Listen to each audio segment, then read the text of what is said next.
Today's meeting. Appreciate you coming here today, and to all those that are tuning in online as well, welcome. I'm Dan Norris. I'm Metro Mayor of the West of England, for those who don't know me, and just to quickly introduce my committee colleagues. Kevin Guy, over there, hold your hand up, Kevin, from Bath and North East Somerset Council.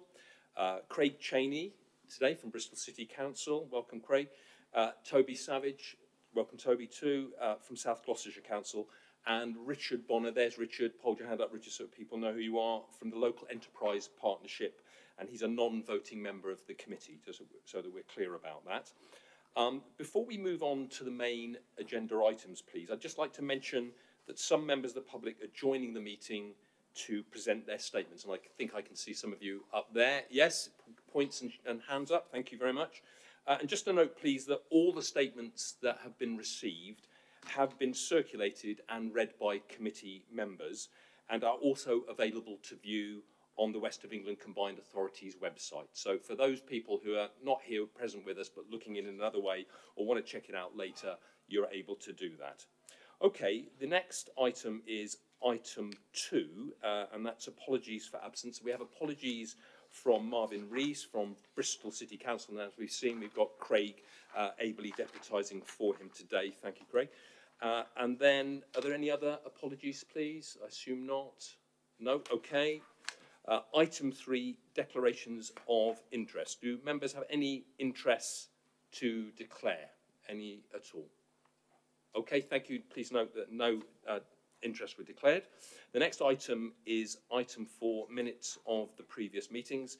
The minutes of the previous meeting were held on the 28th of January, and they've been circulated with the meeting papers. Are members present here today happy to confirm those are a correct record of the meeting, please? Thank you, I can see nodding. Okay, thank you, Craig, as well. The next item, please, is item 6, Chair's announcements, and I don't have any announcements to make today. Sorry, item 5 that was, and then on to item 6, items from the public. You have up to 30 minutes in total for this. So let me just run through this for those of you who may not be familiar with this process, and indeed those who are. 9 questions were submitted for this meeting today, and as usual, details have been circulated and written answers have been sent to the questioners, and these are published on the website along with the agenda papers. Now, statements. We have received 14 statements, and as I mentioned previously, we have made arrangements for some members of the public to join us at this meeting to present their statements where they have requested to do this. And up to 3 minutes per statement will be permitted today. And I'd be grateful if individuals who are making a statement, please, could summarise the points they wish to make, as 3 minutes isn't very long, and I know you have important things to say. And again, we do read all of the statements, which are also published on our website as well. Okay, so I'm now going to call the speakers in turn, and I'm expecting certain people to be present because they've indicated that, although there may be people who have come without indicating that, and obviously I'll call them too, as long as we have time within that half an hour. And the list of speakers, in order of how we receive them, are as follows. The first one is David Redraw. Now, I understand David is not able to be here today. I think he's in hospital unwell, so I send my regards to him to get a speedy recovery. But I understand someone is going to read his statement for us. Have I got that right? That was going to be me, sir. Okay. I haven't got it in front of me at the moment. Somebody's just bringing it along. So. In that case, we'll come to it later, and we'll go to someone who's able to give the presentation now. Okay, is Amy Elizabeth Cottrell here, please? Amy, hello. I saw you earlier in the week, didn't I, on Zoom with your colleague. And you are speaking from Bristol Students for Transport, and it's regarding the City Region Sustainable Transport Settlement. Is that right, Amy? Yeah. Great. Fine, you've got 3 minutes. Thank you.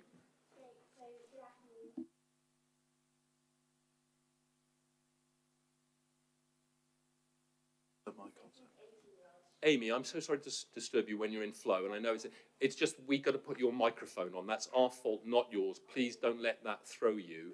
Has that happened now? I think she has to. Can we just check? I think the speakers have to do it themselves, sir. That's fine. If you turn yours off, I think.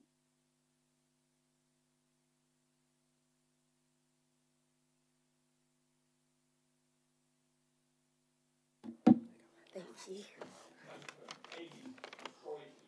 Don't worry.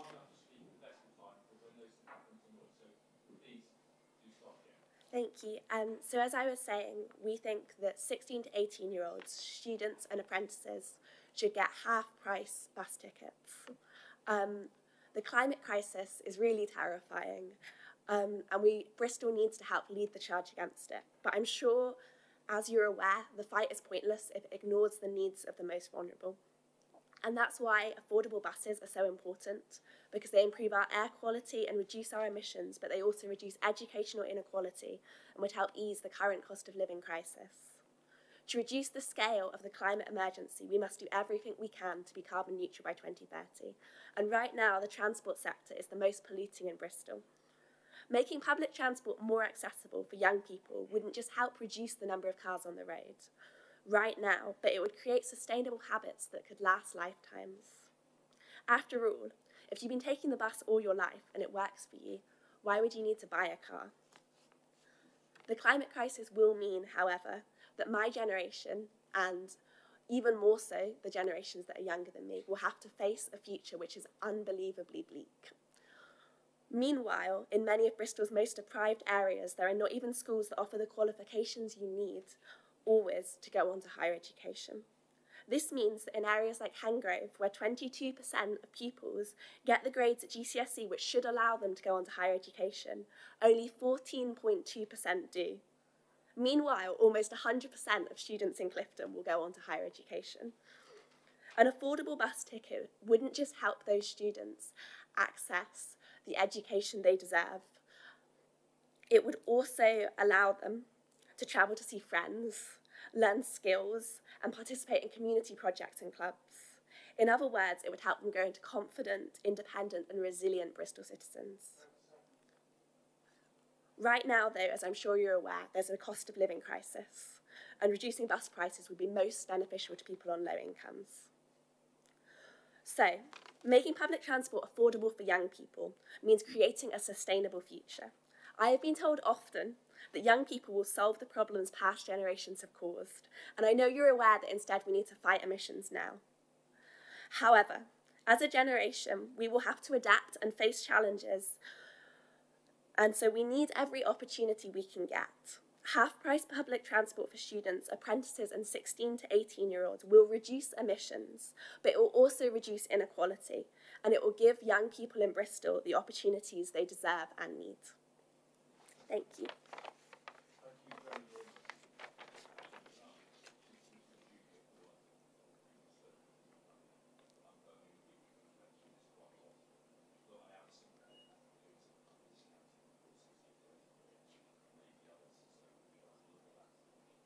Thank you.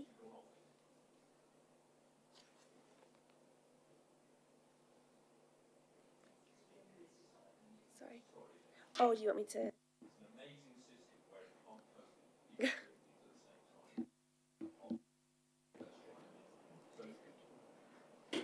Sorry.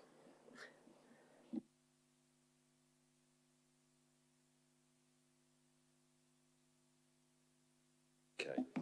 I'm on. Okay, thank you so much. Sorry about that. So you had a difficult start and a difficult end, but you did the bit in between really well, so well done. Thank you so much, Amy. Cheers. Okay, the next person pleased to give a statement is Steve Dale, Community-Led Homes West. Is Steve here, please? Yes. Hi, Steve. Come forward, and then let's go through this challenge that is the microphone. I'm going to turn mine off.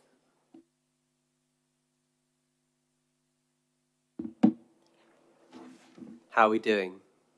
Good so far. Excellent.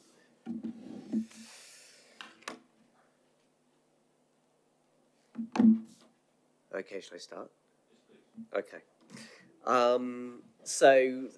Thank you for allowing me to speak today. My main objective is to put community-led housing on the agenda of WECA and all of the local authorities who are here. Community-led housing is an approach which involves local people in the design, build, ownership and management of homes and neighbourhoods. And Community-Led Homes West is the not-for-profit service hosted by Bristol Community Land Trust, which works with stakeholders to create the conditions for community-led housing to thrive in our region. CLH, for short, needs land, finance, technical support and communities who are willing to step up to the challenge. And thanks to central government funding and a strong collaboration with the local authority in Bristol in particular, we have developed a supply of all of these elements. The City Council has supplied the land, CLH West has provided the technical support, government has provided the revenue and capital investment, and the sector is thriving. In the last round of the Community Housing Fund, which was released in autumn 2021, many Bristol projects were at just the right stage in development to take full advantage of the revenue funding on offer. And of the £4 million made available nationally, Bristol took almost 600,000 across 7 projects. That's more than any other area in the UK. So many of those projects will now be able to go on to get further investment from Homes England Affordable Homes Programme. And it's not just Bristol. We're slightly further ahead in Bristol, but there are now community-led housing projects in every local authority in the west of England. And that's local people working with public and private landowners to develop the housing they want to see in their communities. Housing that could not be delivered in any other way in Clevedon, Marshfield and Corston, to name but a few.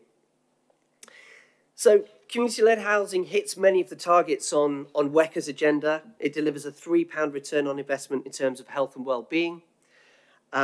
It's building healthy, climate-resilient communities, generating renewable energy, creating green jobs, improving green skills. And typically, community-led housing projects built to higher environmental standards than traditional housing. That's what happens when people build the housing that they want to live in. So CLH projects have even been shown to perform better in the pandemic with much reduced levels of loneliness. And then I haven't even mentioned it being part of the solution to the housing crisis. But the government funding which got us this far has come to an end, and whilst we're calling for a renewal of the Community Housing Fund, there's currently no more grant funding on the horizon. To secure the future, we need to work with WECA and the local authorities to contribute to our emerging 10-year strategy for community-led housing and to work in partnership with us to cement the West of England as the UK leader in community-led housing. And we invite you all to meet with us to discuss this further. Thank you.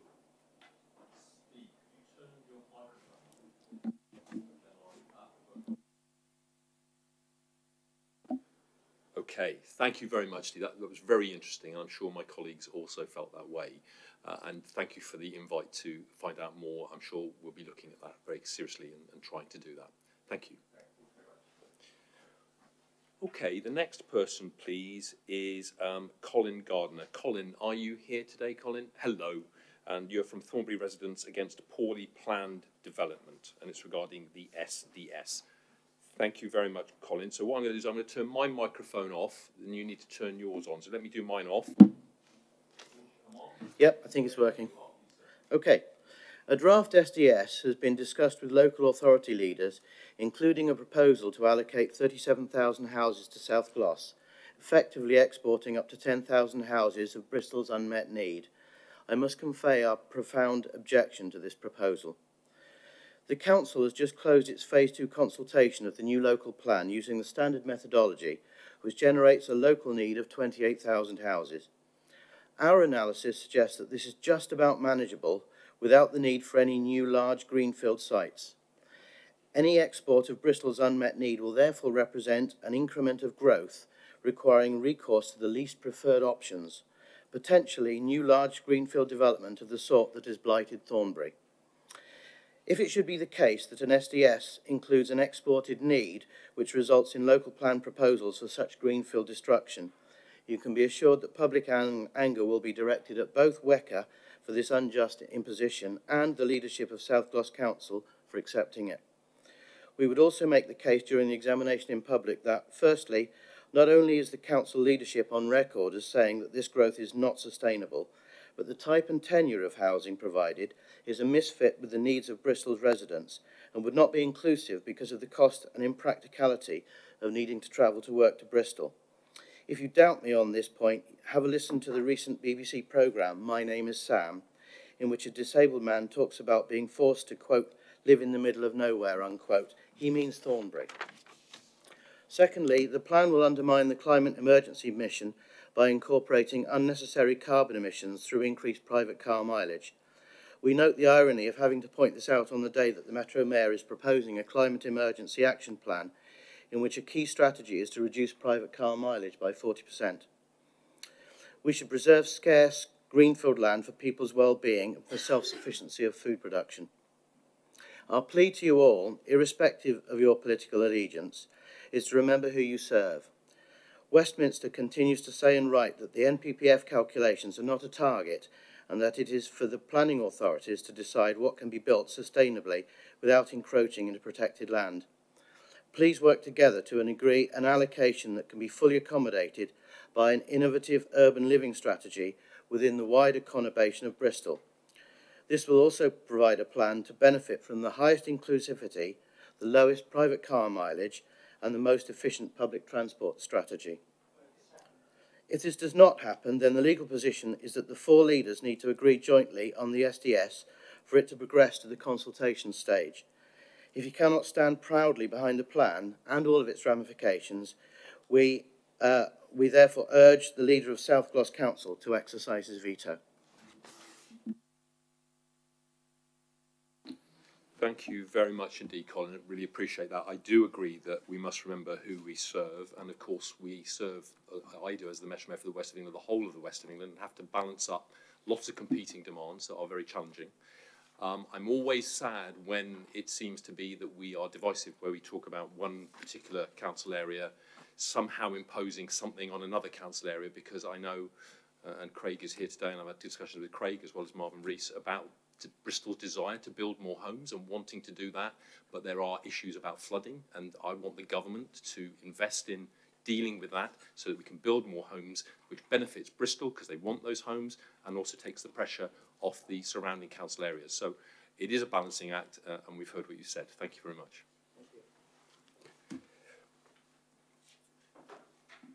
Okay, thank you. Ian, I've seen Ian. Hello, Ian. Come on up. You're used to this, so I don't need to say much. I'll just switch off. Thank you. And Ian is the chair of the West of England Nature Partnership, and it's about the Climate, Ecological Emergency Strategy and Green Recovery Fund. Sorry. Thank you. Hello, everybody. So on behalf of the West of England Nature Partnership, I'd like to welcome the West of England Climate and Ecological Strategy, the detail on the Green Recovery Fund, the investment made into green infrastructure projects, and the proposals for the Pollinator Fund in today's papers. The Climate and Ecological Strategy sets out the scale of the challenge we are facing. We know that we're seeing unprecedented and accelerating losses of global wildlife. Locally, loss of habitats and use of pesticides is driving ongoing loss of wildlife, including the insects that pollinate our food and form the base of food chains for other wildlife. We've lost 96% of our swifts and starlings in the West of England since the 1990s, and other insect-eating birds have seen similar declines.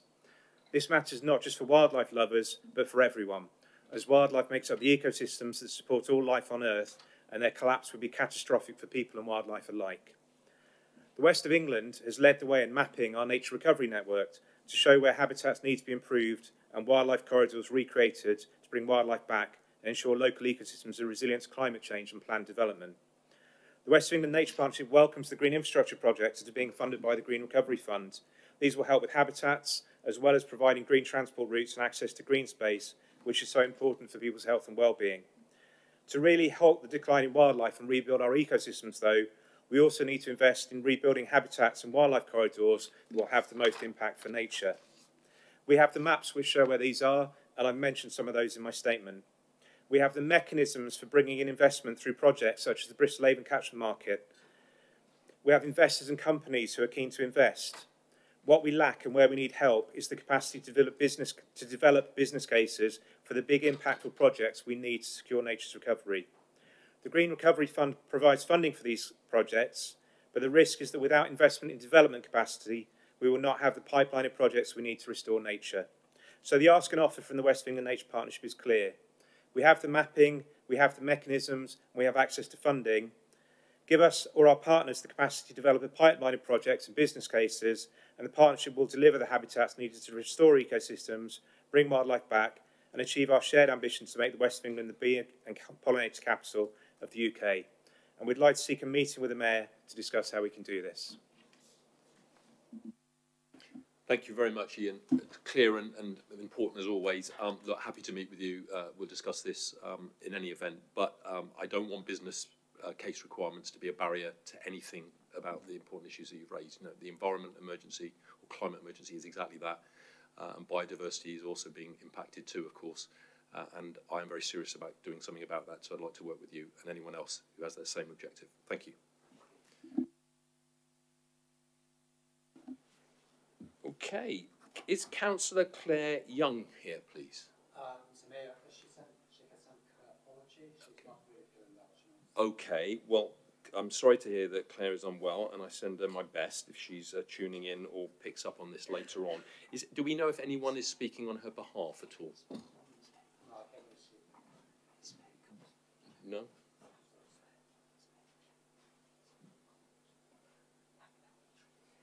Okay, sorry about that, guys. A bit of an interruption there. Fine. Okay, we'll move on in that case. Is Councillor Emma Edwards here, please? Hello. Hi, Emma. Come on in. And you want to talk about, and you're a Bristol councillor, of course, and you want to talk about the climate and ecological emergency strategy. Is that right? Okay, so I'm going to turn my mic off because this is a bit of a shenanigan and see how you get on. Is that on? Yes. Okay, thank you for having me here today. I'm delivering this statement on behalf of the Green Group of Councillors in Bristol. We welcome the clarity of WECA's climate and ecological strategy and the recognition of the daunting and immediate challenges that we face. We agree that the trajectories within it shows that there is much more to do. Last month, Green Party councillors led a Bristol City Council debate unanimously passed by all parties to genuinely consider and appraise all options for cutting carbon from transport, putting deliverability, carbon impact and accessibility at the focus of criteria. We are pleased to see measures to manage demand specifically mentioned in this strategy. These can be particularly effective in helping to make our existing mass transit systems become more reliable, convenient and cheaper. The strategy also acknowledges the great success of the Greater Bristol bus network in achieving its 10-year targets within 18 months. Getting anywhere near net zero by 2030 involves hard choices and soon. Choices like taking space away from private cars where needed and to make public transit and active travel faster and safer. In the face of the climate crisis, we must be clear that trying to duck choices like this is not leadership, it's cowardice.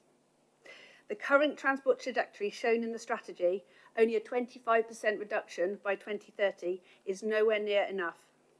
The recently published IPCC report states unequivocally that a shift to public transport and active travel offers substantial potential to reduce net emissions by 2030, at a cost much lower than other mitigation options. So promising only to start building a grand project in 2030, which will cause massive disruption to the city and region of Bristol, is not ambitious or urgent enough compared with the pace of change needed.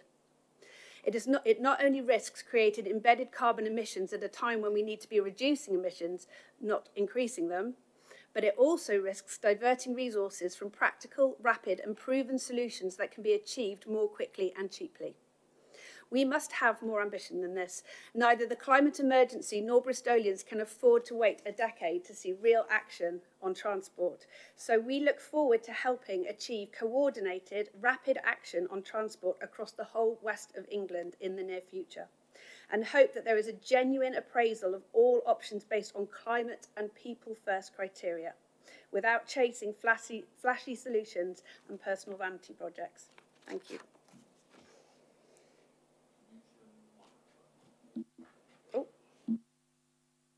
Thank you very much indeed, Emma. That was great. Thank you. Look, it's a living document, and I know you're aware of that, and I know that's something that you and your colleagues have called for, because new ideas and new things that will make a difference will be coming all the time, and we need to embrace those and use those to hit a very ambitious net zero target for our region of 2030. But what I'd also say to you is we need support from government too. We can do so much, and that involves every citizen. Individuals, organisations, councils, businesses, everybody has to play their part, but government has to play its part too. And there are some things that only government can do, and it's such a huge challenge. We need them to do an awful lot more. We will go further and faster as best we can within those constraints, but let's hope that we get full cooperation from every area so we can meet this very important challenge and succeed. Thank you. Okay, thank you, Emma. Mark Coates. Mark, is Mark here, please? Hello, Mark. How are you? And Mark is going to talk about the courts. So, Mark, I'm going to turn my microphone off, let you put yours on, and then when you're ready to go, please go. Is that on? Brilliant. Thank you very much. I'm making this statement on behalf of Creative Youth Network, a youth charity, and the statement is in support of the Courts project, which is on today's agenda, item 16. I last attended a WECA committee meeting in October 2019 when the Courts project last appeared on this agenda. Sadly, you couldn't make a funding award at the time, as there was nothing left in the capital pot at that point. But you liked the project enough to write us a very helpful letter of support, which proved crucial in allowing us to secure a pledge from the National Lottery Heritage Fund of £4.25 million by indicating that WECA money was likely to be available as final match funding for the project. So we're delighted that today the project can now finally be brought back for decision, and the project is now far more advanced, significantly de-risked, and almost shovel-ready. The value for money metrics on the project are through the roof. For every £1 invested by WECA, more than £7 will be unlocked via match funding. And that ratio increases to more than 10 to 1 when you factor in Creative Youth Network's own contribution. And in addition, the project will deliver GVA of over £7 million annually. But this isn't primarily about the money. It's about fairness, opportunity, the world we want our children to grow up into. The creative industries are a huge success story for our region, but they're not fair. In Bristol, the BAME population is 16%, but only hold 11% of creative sector jobs. Young people from low-income households simply can't afford to take unpaid internship, which is so often the traditional route into the industry. The Courts project is unique. We know of no equivalent anywhere else. It will make a tangible difference to the opportunities open to our region's talented young people from underrepresented backgrounds and unpopular postcodes. And it's really captured the imagination. You'll see in your packs a letter of support signed by more than 50 key organisations and individuals from across this creative, youth and wider business community. It's now or never. Please don't throw away more than £5 million worth of capital funding, inward investment to our region, and all the economic and jobs growth that this project represents, especially having secured that main Heritage Fund award on the back of WECA's expected support. But most importantly of all, don't miss this chance to make a tangible difference for our region's talented young people who currently risk being the lost generation as a result of the pandemic. Thank you. Thank you very, very much, Mark. And you know I'm persuaded by that argument, and I hope that others will be today. It does seem to me that it's very important. The whole point of the combined authority is to lever in more money wherever it possibly can. And for that investment, it's going to bring in an awful lot more. And it's not just about, in my view, what it does for young people right across the west of England. This is not, it happens to be in Bristol, the location, but it serves the whole of the area, including South Gloucestershire and Bath and North East Somerset. It's also about a very well-recognised building that Bristolians know and love, actually.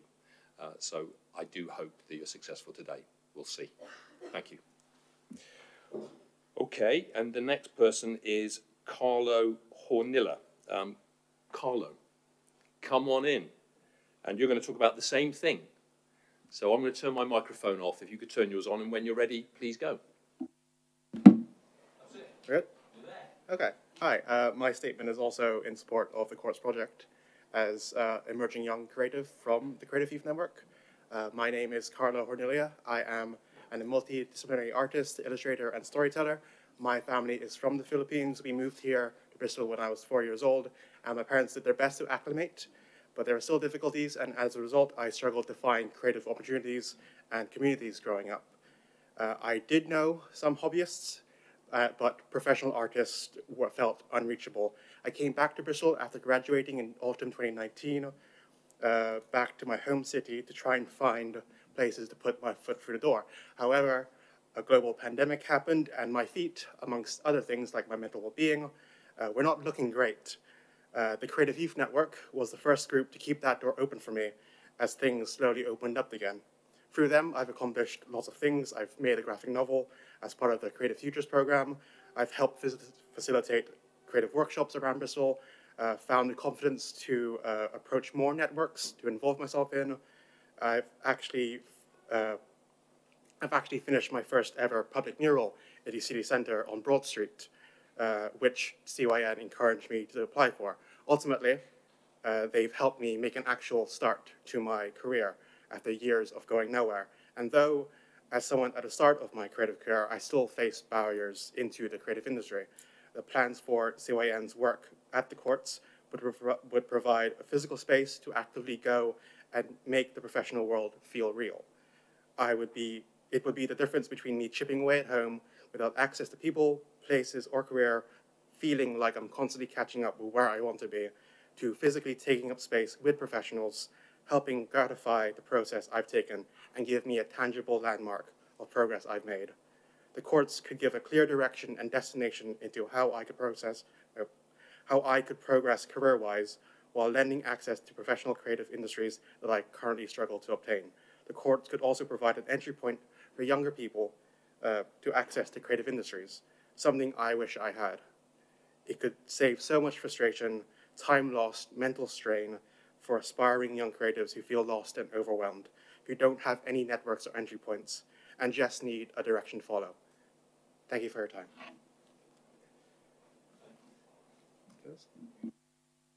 Thank you very much. Really appreciate that. Thank you. Is Harry, and I hope I say your name, Ramashikan? Harry, have I said your family name right?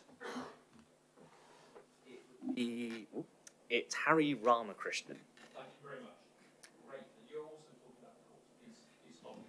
I am indeed. I am Harry Ramakrishnan. I am a theatre maker, filmmaker, stand-up comedian, and professional wrestling manager from Bristol. Whether the cunning villain or a wordsmith so chilling he'd stone-cold stun Bob Dylan. I was recently voted one of Rife Magazine's 30 most influential young people under the age of 30 along the west of England, and despite that success, an achievement of which I'm very proud, I have faced several barriers in my artistic career. Despite the way I sound, I am a first-generation immigrant. My parents and family did not have the access to the resources that people who are native Brits have had. I grew up in a low-income single-parent household, and I grew up only a few minutes' walk away from the Welcome to Bristol sign down in South Bristol, far removed from the opportunities available in the city centre, which are much more accessible to other people. My career has been successful due to the support of the Creative Youth Network and several other organisations who helped me, particularly during the time that I was between the ages of 16 to 25. Whether that was providing me with the resources, with the abilities and space, but also networking opportunities with the other creative youth that they were supporting. It was also an opportunity mainly because of the mentorship and guidance I had, the constant perseverant support of trying to instill in me the self-confidence that I could achieve what I wanted to achieve. And that is one of the most important parts of the support I received through the mentoring with Creative Youth Network. Now, the Courts project is aimed to try and support other new creatives, particularly those who are facing barriers, and it's a sense of belonging I strongly connected with at Creative Youth Network, knowing there were other people going through similar or different struggles, but that we were all there together, and that CYN as an organisation believed in us and what we were trying to achieve, and believed in us that we could do something. Even if we had the confidence in our skill, I didn't always have the confidence in the fact that I would actually have my work listened to or be seen by the industry.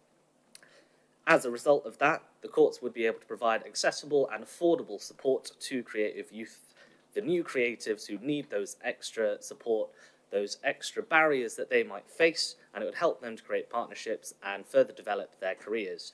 With WECA's support, we can make a difference through the courts. Thank you very much. Thank you very much, Harry. Really appreciate hearing about your first-hand experience of why this is so important to you and to all those associated with this. Thank you very much. Now, I think I've got James Jury down next to speak about the same subject, but I can't see James. Unless James is hiding, speak now, James. Is there anybody speaking on behalf of James, do we know? Assume not. Okay, well, we missed James, unfortunately. Okay, and now I'm not sure if the following people are here because they put in, but I don't know if they're coming. So is Maddie Longhurst here at all? No, Chair.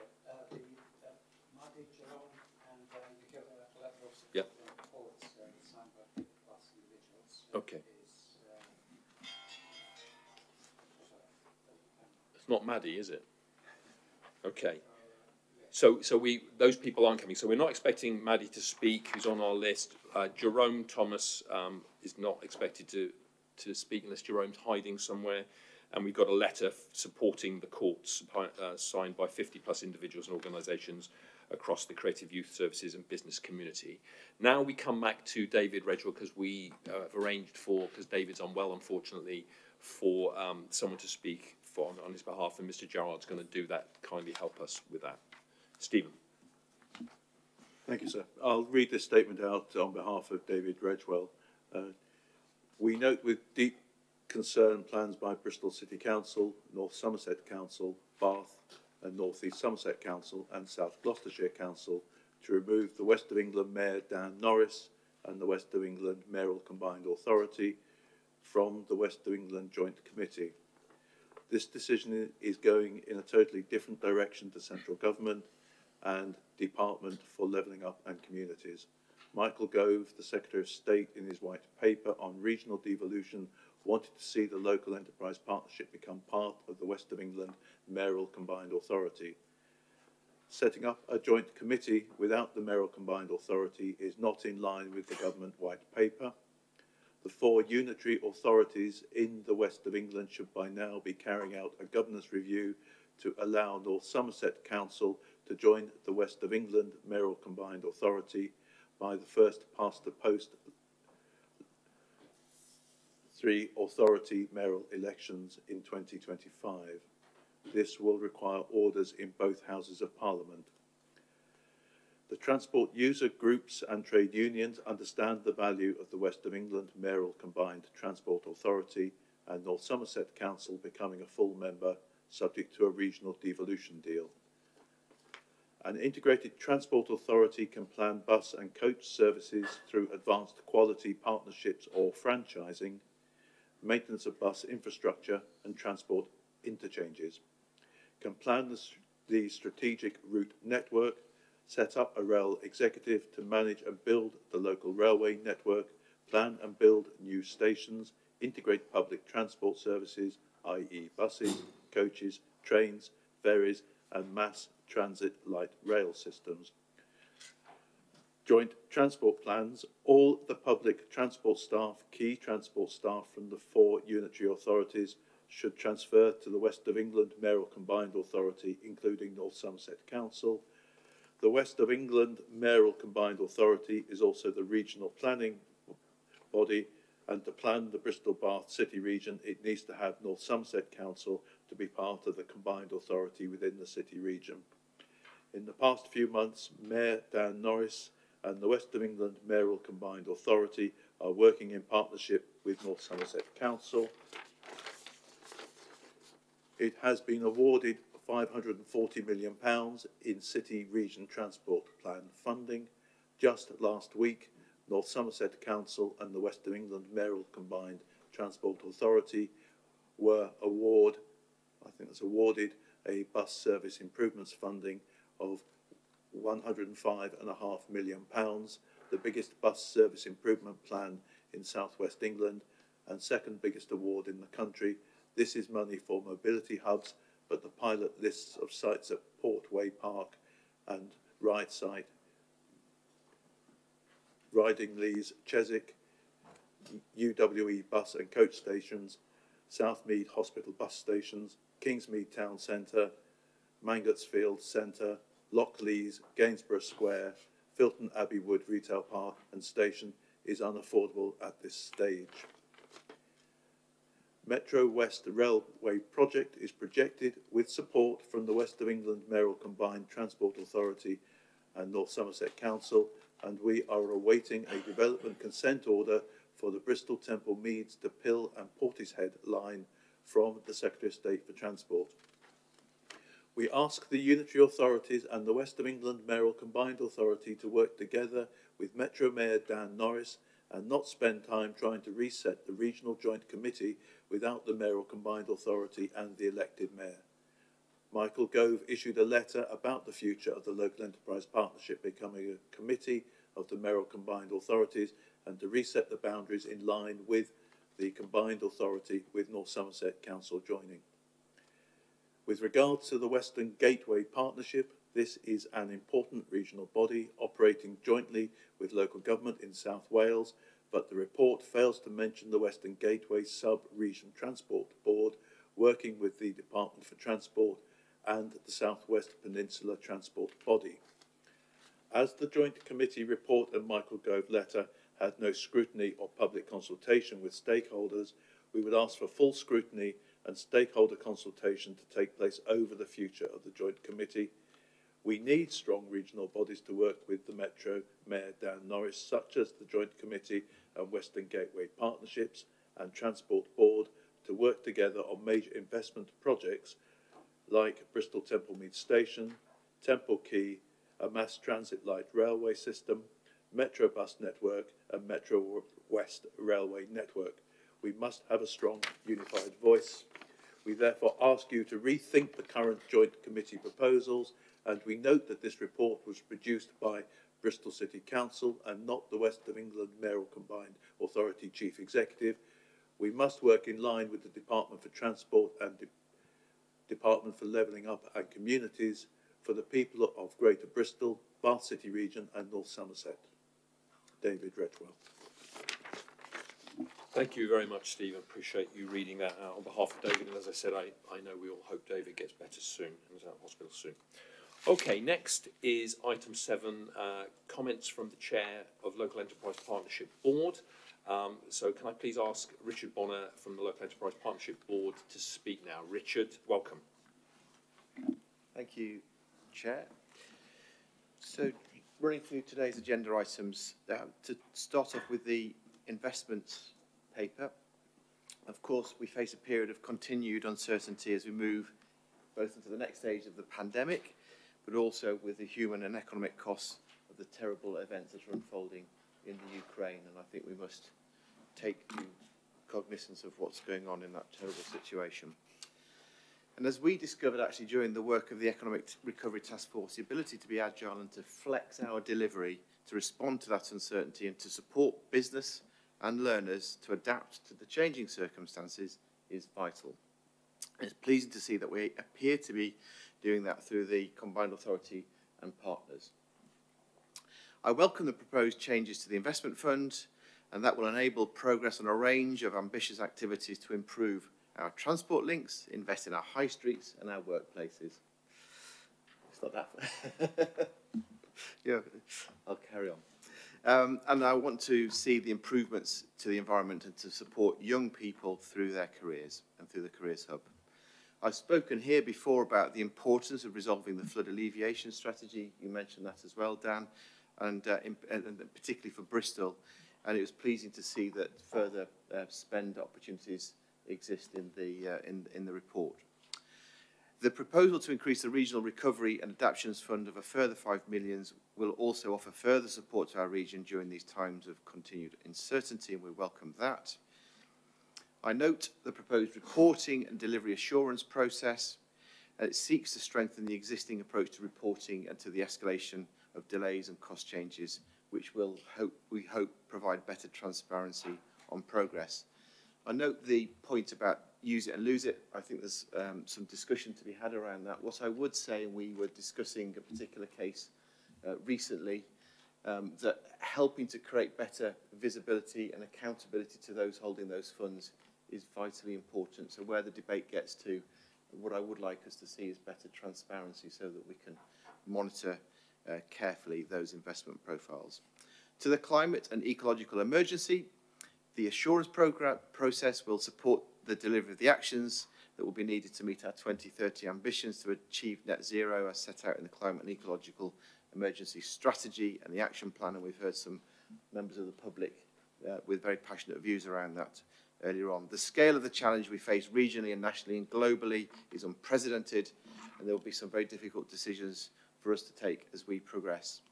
I note that the progress to date in bringing together key stakeholders and the businesses across the region to create the £50 million Green Recovery Fund is welcome, and launching new programmes to support residents and businesses is vital. I also support the proposal for the plan for a living document which keeps pace with changes in understanding of the challenges and the opportunities. And as we saw only yesterday, the government announced a new energy strategy. And whilst personally I think there are several matters missing, such as energy reduction, we do need to be able to flex our emerging policy and technologies through the life of the document and the funding profile. I welcome the proposals set out in the plan to include details of the approach to the allocation of the Green Recovery Fund and the proposed investment for the Community Pollinator Fund, and we heard about the benefits that brings, but also there's a whole series of other investments which we welcome through that programme. I look forward to our continuing work together to build a sustainable future. With regards to the City Regional Sustainable Transport Settlement, the government, of course, reconfirmed previous announcements this week, and we're delighted with the £540 million settlement, and we're very pleased to see proposals being brought forward as to how we accelerate our delivery. It's vital that we work together to make sure that we maximise the opportunity that that programme brings for us. In doing so, it will provide significant economic boost, provide the much needed connectivity and access for citizens to jobs and opportunities across the city region. It's levelling up. And just finally, there are future arrangements. There's an item around the future arrangements of the local enterprise partnership.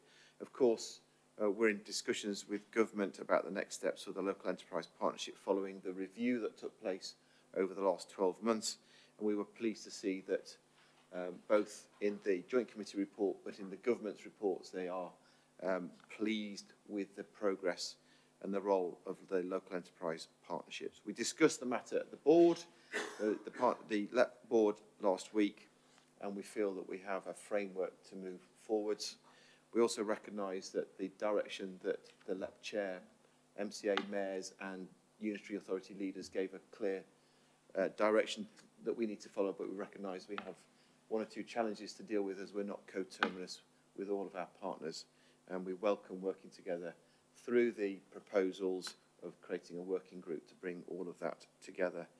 Of course, we'll talk a little bit more about that under the Joint Committee meeting later. Thank you. Thank you very much indeed, Richard. Appreciate that. The next item is item 8, comments from the Chair of the Overview and Scrutiny Committee, and we've received written comments from that committee, and copies have been circulated and are available on the West of England website along with committee agenda papers. Can I please ask Winston Duguid, who's here? Oh, sorry, Craig, did you? No, sorry. Sorry, okay, sorry, Craig. Can I ask Winston to come in, please, if he's happy to do so now, to present these comments, please? Yes, thank you, Chair. We noted the mayoral budget outturn, and we noted the investment fund report and the investment fund report change requests. We homed in on the Climate and Ecological Emergency Strategy and Action Plan and also the Green Recovery. Interested in comments from the public. We're actually very pleased to see this report and have been somewhat frustrated that what was originally planned to go through in October last year had been delayed. We quite like the report in terms that it identifies the questions to be asked of government and the actions between now and 2030 to meet the net zero objective in specific areas of transport, the built environment, business and energy policy. Particularly like the way the plan breaks down the actions in 3 timelines: immediate, medium term and long term vision. And we also noted the need to address the nature recovery and specifically to reduce chemical use to avoid the harm to pollinating insects. It was also welcome that the combined authority recognises it needs to work in collaboration with regional partners, residents, businesses and with government. But unitary authorities can only achieve what's in their powers, including review of their own estates. but had roles in bringing the right people together. And the CA was urged to help lobby government to increase local powers in this field. The committee also stated that more ambition was needed when designing transport upgrades, such as park and rides, which could be used as transport hubs and or bus depots. All aspects of infrastructure need to be looked at together as a whole: housing, parking, roads, schools, parks and rides, rail. And there's several instances were given in the committee across the region where the cart appears to be before the horse, building housing before the infrastructure was in place to get persons to work in a sustainable transport mode. And it was pointed out that parking revenue could be used to subsidise public transport provisions. So the committee look forward to regular updates, and just to put everyone on notice, we intend to ask the UK Climate Change Committee to benchmark us against other combined authorities later on this year. Probably October, November would be a sensible time to do that. The UK Climate Change Committee do set the carbon budgets, and they have a better than anyone understanding of what is achievable, what government needs to do, what local authorities needs to do, and what combined authorities needs to do. So we think they would be a suitable person to give us an independent benchmark. On the Regional Recovery and Adaptation Fund, the committee welcomed the report with support for groups that face barriers to access. The committee particularly requested as much support for start-up companies as possible to enable them to grow. The other item that we were particularly pleased about was the courts, and we welcome the support for the creative sector. It really looks a first-class project. I'm not surprised it's the only one around the country, because it just really does tick so many boxes, but more importantly, it creates so much triple bottom line effect, not just in GVA. So we're very enthusiastic about this, and one of our members did note that one of the objectives was to breathe new life into an old Victorian building, so maybe other industries could be approached in delivering skills in this task, and obviously in the building and renovation skills area. We could just do with more of those projects in other parts of the area. I mean, it really does look a fantastic project, and I'm pleased to hear the support from the public. On the West of England Careers Hub, committee was aware of the booklets, etc., and one of our members had actually talked to schools about it in North Somerset, and just asked that schools and career hubs in this area had access to such information. I know that Stephen Bashford took that on board. Transport levy, the committee stated that any policy would have to recognise additional pressures such as fuel price increases and inflation, and further recognise that hedging against these pressures would just be an additional financial pressure. And as the chair of the LEP has said, we noticed CRSTS, and the committee noted the recommendations in the report, and very welcome news this week that that has been confirmed, and is, I think, the highest per capita settlement across the country. So that's all really, apart from the other comments are to do with the joint committee, so I'll go into those details at the second meeting. Thank you, Chair. Thank you very much, Winston. As ever, well put and nice and concise. Thank you. Right, we move now to item 9. These are the latest combined authority and mayoral budget outturn report. This report asks for the committee to note the latest revenue budget outturn report for the year 2021-22, and I'd now like to move the recommendations as set out in the report. Can I please ask for a seconder? Is there a seconder? Thank you, Kevin. Appreciate that. Would you like to speak now or later, Kevin? Okay, thank you very much indeed. Are there any other members who wish to speak to this item? Craig, come in, Craig, sorry. I've got a... Is it working now? Yeah. How many mayors and deputy mayors does it take to work a microphone? So we note the report. We are obviously disappointed to see the reduction in the DFT Highways Capital Maintenance Funding, which will be reduced by 20%. This will be a cost that the councils will need to carry, and this could have a material impact on the quality of the road and other transport infrastructure. It's something that all of us need to remember the next time the government challenges the council to fix more potholes. Okay, thank you very much, Craig. Is there anyone else who wishes to speak? I don't see anybody indicating. Okay, thank you very much then. I'll now move to the voting and in some cases the noting of recommendations. As these voting arrangements are different across the recommendations, I'll now take each of these recommendations in turn, if I may. So the first one is A, that notes the mayoral fund forecast revenue outturn as just detailed in Appendix 1. This is only to formally note, so no vote is required. Is that formally noted, please? Thank you very much indeed. And similarly with recommendation 2, again, that's to formally note, so no vote is required. Is that formally noted, please? Thank you very much, gentlemen. Item C, requests officers to undertake a risk-based assessment of reserves requirements as part of closing down the accounts for 2021-22. This is a majority vote, so let's go to that. All those in favour, please show. Okay, thank you, and therefore that's carried unanimously. We now move to recommendation D, please. This is to produce a paper for the next committee that reviews and forecasts the business rates position for the year 2022-23. And again, can I ask all those in favour to show now, please? Thank you, that's carried unanimously. Thank you very much indeed. We now move to item 10, that's the investment fund report. This report sets out a series of recommendations to spend or return funding to the investment fund. And I'd now like to move the recommendations as set out in the report. Can I please call for a seconder? Is there a seconder for this one, please? Hi, Toby. Are you seconding or speaking? I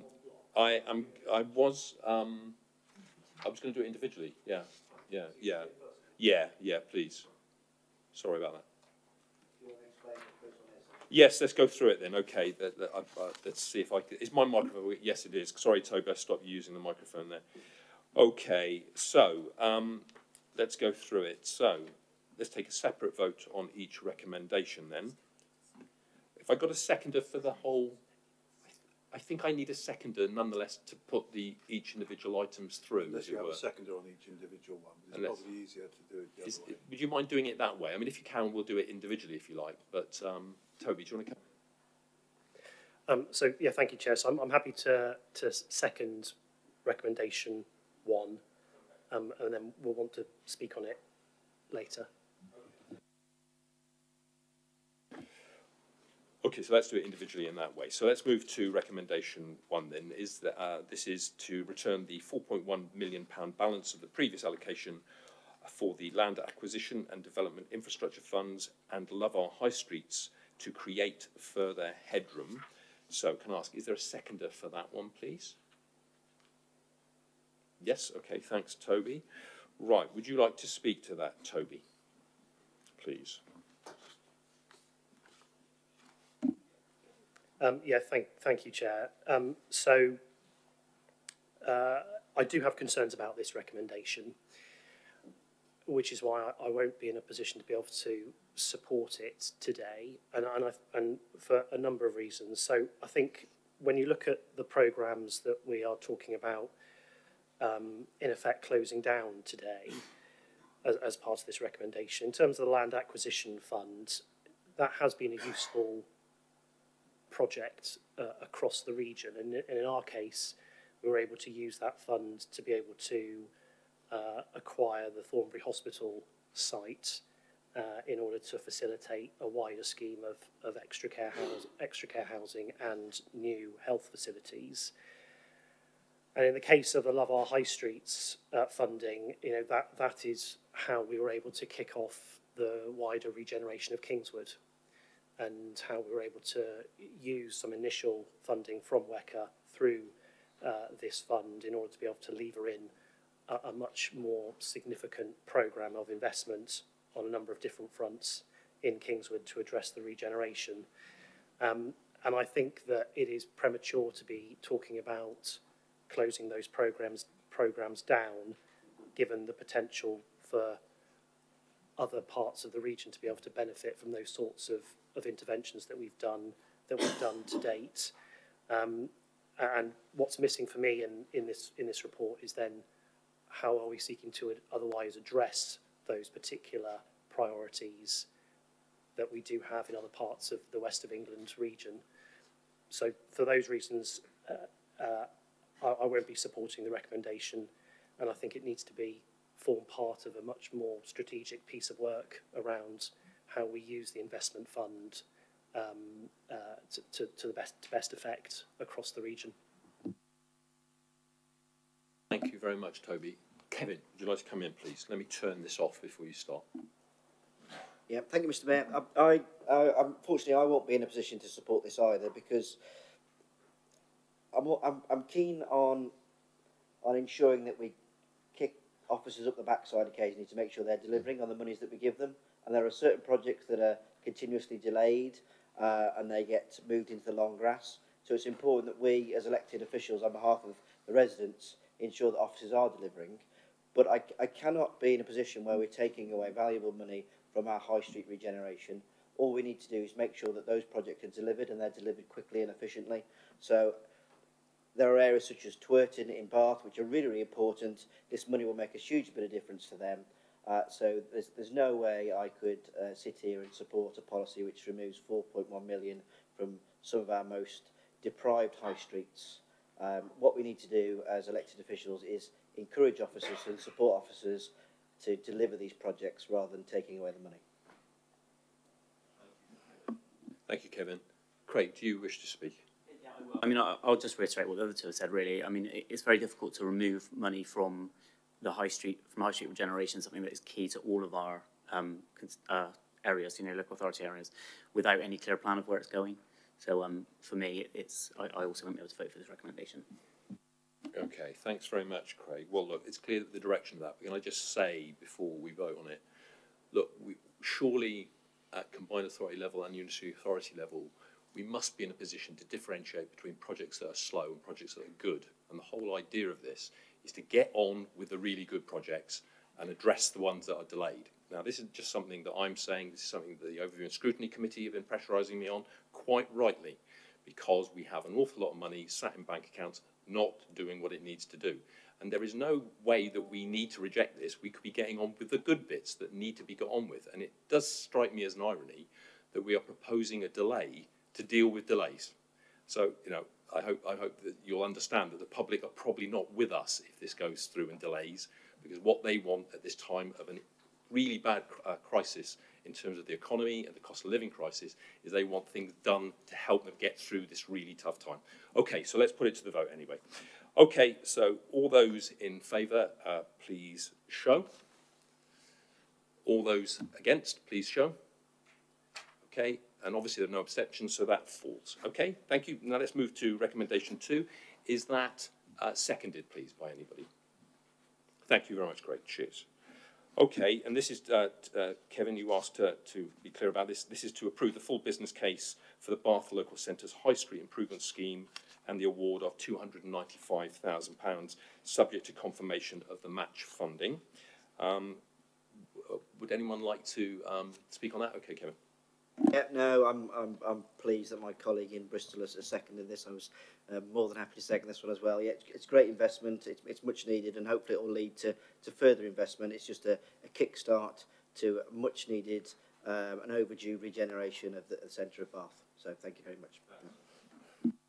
Does anybody else want to speak on this one? No, I think I've got that mood of the meeting. In that case, can I ask all those in favour to please show? Okay, that's carried unanimously. Let's move to recommendation 3, and this is to approve the full business case for Bath River Line Phase 1 and the award of £1.048 million, subject to securing the necessary planning consent and the value for money assessment for both phases, presenting high value for money. Okay, is that seconded, please? Okay, Kevin, that's seconded. Do you wish to speak to that now? Thank you, Mr. Mayor. Yeah, so the Bath River Line project is crucial. Some of the points that were raised by the public earlier, sustainability. We're going to talk a little bit later on about our climate and ecology emergency strategy. So this is part of Bath and North East Somerset's way of delivering that, having a sustainable corridor that goes all the way through the centre of Bath, which allows brilliant connectivity stops people having to jump in their car for short journeys, but also gets people out and about for well-being reasons as well. This ticks so many boxes that we as WECA are committed to, and I believe the people of our entire region need more of these good projects. So I'm very, very pleased that we as a group are supporting this. It's long overdue. It will transform the entire river line and make it accessible and safe for all users. So thank you very much. I'm happy to second this. Thanks very much, Kevin, for that. Is there anyone else who wishes to speak, please? No? Okay, right. In that case, can I put this to the vote then? All those in favour, please show. Okay, that's 3. All those against, none. And I'm abstaining on this one. Okay, thank you very much. So that's carried. Recommendation 4. This is to allocate £79,000 to the Mini Holland pilot scheme and delegate the approval of a feasibility and development funding application to the Combined Authority Chief Executive in consultation with the Chief Executives of the constituent councils. Okay, is that seconded by anyone, please? Thank you, Toby. Appreciate that. Do you wish to speak to that now, Toby? Yes, thank you, Chair. I will. So, yeah, I am very supportive of this recommendation. As is set out in the report, I think we've got an opportunity here to secure significant extra funding from the Government's Department for Transport to be able to support our active travel ambitions in the area, particularly to improve walking and cycling. And it's great news for Yates that we have made it through this stage and that the Department for Transport wants to see us further develop that project in the hope that we can secure £10 million to be able to deliver that. I think there was just one point I wanted to correct within the report itself. There is a statement within the report that talks about funding for Mini Hollands, in inverted commas, being allocated within the CRSTS settlement, and I just wanted to be clear that that isn't the case. There is funding within the CRSTS for livable neighbourhoods, but that doesn't go anywhere near to the level of funding that we have the potential to secure through the Mini Hollands process. So just wanted that to be clarified and cleared up. So we do very much need to keep the pressure on to be able to secure the meaningful investment in Yates that we've got the opportunity to get hold of. Thanks very much, Toby. Well, I'll check that out and get someone to drop you a note or something, if that's okay, because obviously I don't know that off the top of my head. Okay, is there anyone else wishes to speak to this, please? Craig, Kevin? No? Okay, thank you very much. In that case, can we put that to the vote? Those in favour, please show. Okay, that's carried unanimously. Thank you. Let's move to recommendation 5. And this is to approve a further allocation of £10 million for the development of an outline business case for new public transport from the investment fund Headroom. Is that seconded, please, by anybody? Thank you, Craig. Craig, do you wish to speak to that, Craig? Yeah. Thank you. Oh, sorry. Lovely. Okay. Only really to say that obviously it's vital that we progress work on the transport network so that they're sort of adequate for businesses and citizens for the future. So we absolutely support this recommendation. Craig, yesterday is not fast enough, frankly, is it? Okay. Does anyone else wish to speak, please? Toby. Let me turn off Toby.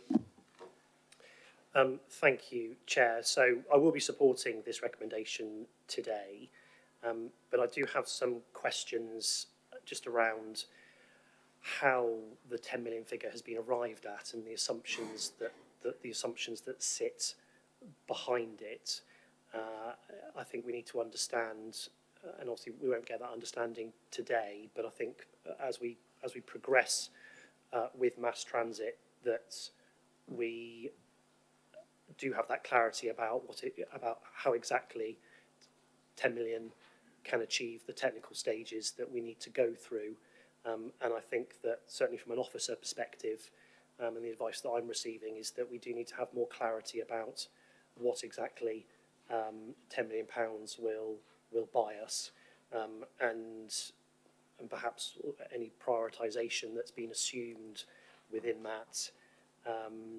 So as I said, supportive of us keeping up and keeping up the pressure to make sure that we are thinking ambitiously about the future of public transport within the region.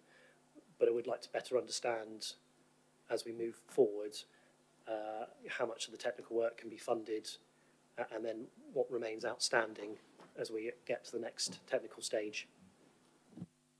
Thank you very much indeed, Toby. Okay, I mean, just to say that the whole point of the Combined Authority Metro Mayor is to try and have a strategic approach right across the region, of course. And sometimes we allocate work or monies and resources to where work is needed.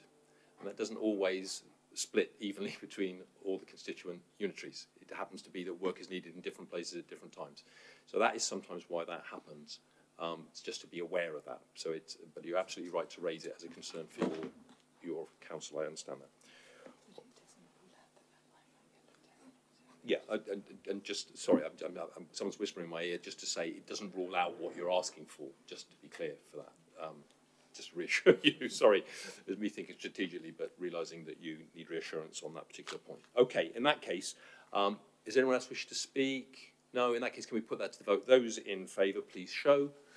That's carried unanimously. Right, let's move. I think I'm on, is it 6 now? 6, thank you very much.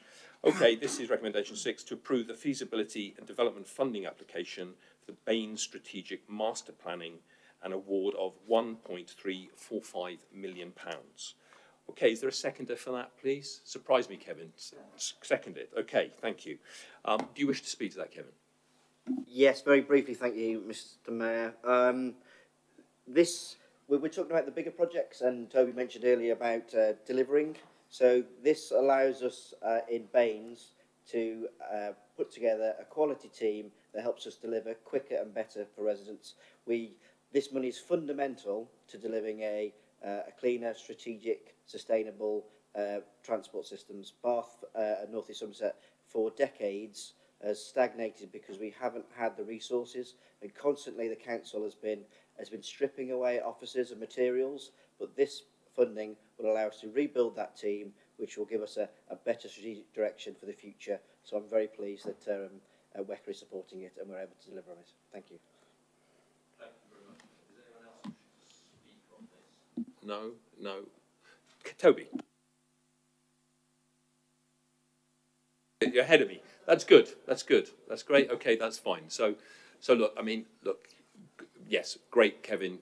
Let's make sure this money is used really well and makes a difference. I mean, that's what I say. I don't mind giving money to all sorts of things as long as it's used efficiently and speedily and doesn't delay or get stuck, you know, to echo some of my points. And I know that that's very much what is in your mind. And if I can do anything to help you with that, to make that happen and turn around fast, please let me know, because it's really important we get delivery. Okay, thank you. So those in favour, please show.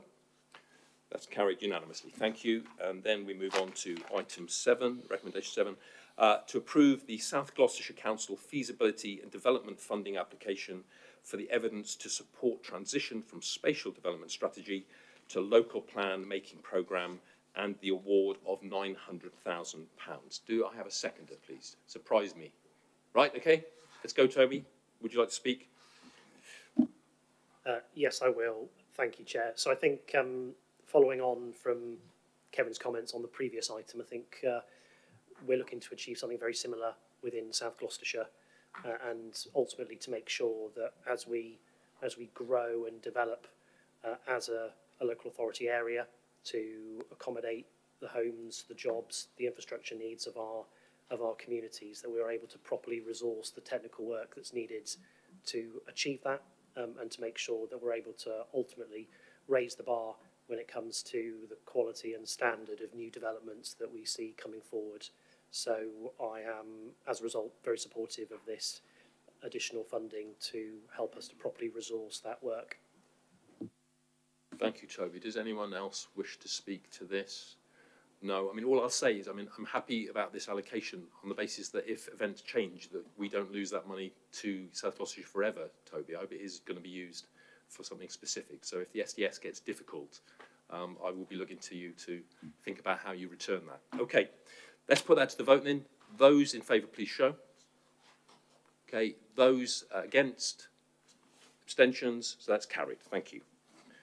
Recommendation 8, to allocate a further £750,000 for strategic master planning, subject to this being drawn down at the next committee and delivery being completed by 2023/24.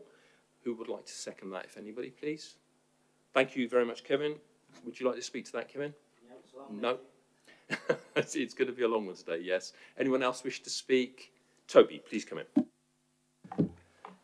Thank you, Chair. The only comment I would just make is that as a region and as individual local authority areas, we're going to have to grow, irrespective of whether that growth is through the framework of an SDS or through the framework of our respective local plans. So the resourcing that we're setting out for strategic planning and to resource our local plans is needed regardless of the vehicle that we ultimately choose to deliver that growth for the region. Thank you very much, Toby. Right, can we put that to the vote, please? Those in favour, please show. Okay, that's carried unanimously. Recommendation 9 now, please, to approve the feasibility and development funding application for the Bristol Avon Flood Strategy, Active Travel and Green Infrastructure, Greenaway, and the award of £482,000. Is anyone prepared to second that? Well done, Craig. Would you like to speak to it, Craig? I'll be brief. Sorry, I would, but I will be brief because I'm conscious of the length of the meeting. We welcome the funding for the Bristol Avon Flood Strategy. Bristol and its neighbouring communities face an increased risk of flooding. Already some 1,300 properties are at risk of tidal or river flood, and unless we act, the situation will continually worsen due to climate change, with some 4,500 existing properties affected by the year 2100. The flood risk is preventing development in critical parts of our city centre and hence economic growth of the wider region. It is also putting pressure on greenfield development in the surrounding areas, as we heard earlier. Thank you very much, Craig. And as you heard me say earlier, it's not just Bristol that has an interest in getting that right. It's actually the whole of the west of England needs to have that happen, because we have other pressures that are different, but just as important all over the region. Okay, in that case, can we move to item 11, please? This is the investment fund. Have I missed something? You didn't take a vote. Oh, I didn't take a vote. I assumed because of the smiles. Okay, then in that case, all those in favour, show. Sorry, Craig, that must have scared you. Carried unanimously. Thank you very much indeed. Right, let's go to item 11, as I'd already got to. Investment fund change requests. This report sets out and requests for changes to already agreed projects in the investment fund. I would now like to move the recommendation set out in the report. Is there a seconder for that, please? Thank you very much, Kevin. Is there any members who do you wish to speak to that, Kevin? No. Is there any members who do wish to speak to this item? Okay, Toby, I'll just turn off here. Hold on. Thank you, Chair. Just a quick point. I just wanted to highlight the second bullet point in paragraph 3 around how we have been able to deliver the Cribbs Patchway new neighbourhood cycle links under budget. And I'd like to thank the work of officers who have overseen that project, and as a result that underspend is returned to the programme to be able to support a number of the other projects that are within the recommendations set out today. Thank you, Toby. Great. Is anybody else wishing to speak? No? Okay, well, thank you for all your comments. I'll now move to the voting in that case. Now, the voting is the same for all the recommendations, so therefore I'll take the vote on the recommendations en bloc, if that's okay. So could I ask all those in favour to please show? Okay, that's carried unanimously. Item 12, delivery assurance and management of capital projects. Now, the Overview and Scrutiny Committee, as well represented by Winston here today, have raised their concerns about project delays, and he's obviously spoken about it too with some passion. And I've listened to this, and this is what this item is about. Now, I'd like to now move the recommendation as set out in the report. Is there a seconder for that, please? I'm happy to second. Yeah. Yeah, but I do have something. Okay. Thanks for seconding that, Kevin. Okay. In that case, we now have an amendment. So, would you like to speak first, Kevin? Yeah. No. Yeah. No, and I agree with the comments you just made there. It's important we get things done. For some reason. Oh, yours was on, was it? Sorry, yeah. I think it's a continuous theme throughout this entire meeting here. It's important that we deliver and we crack on with things, particularly when we start talking about the climate emergency, the ecology emergency, and actually being more ambitious. However, with this particular one, I totally agree. There are two brief amendments I'd like to make, and I believe you've received them. I don't think you need for me to read them out, do you? No? Okay.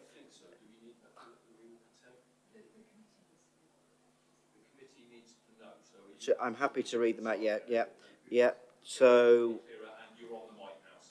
yeah, very quickly. To remove the principal section of the report and include the recommendations along the lines of, it is recommended that the committee approve the proposed reporting and delivery assurance process, including the budget exchange, use it or lose it principles contained within it. Number 2, that WECA officers be asked to work with directors of infrastructure and S151 officers in the UAs to develop and set out budgetary principles to drive and deliver projects and good practice to be reported back to the June committee.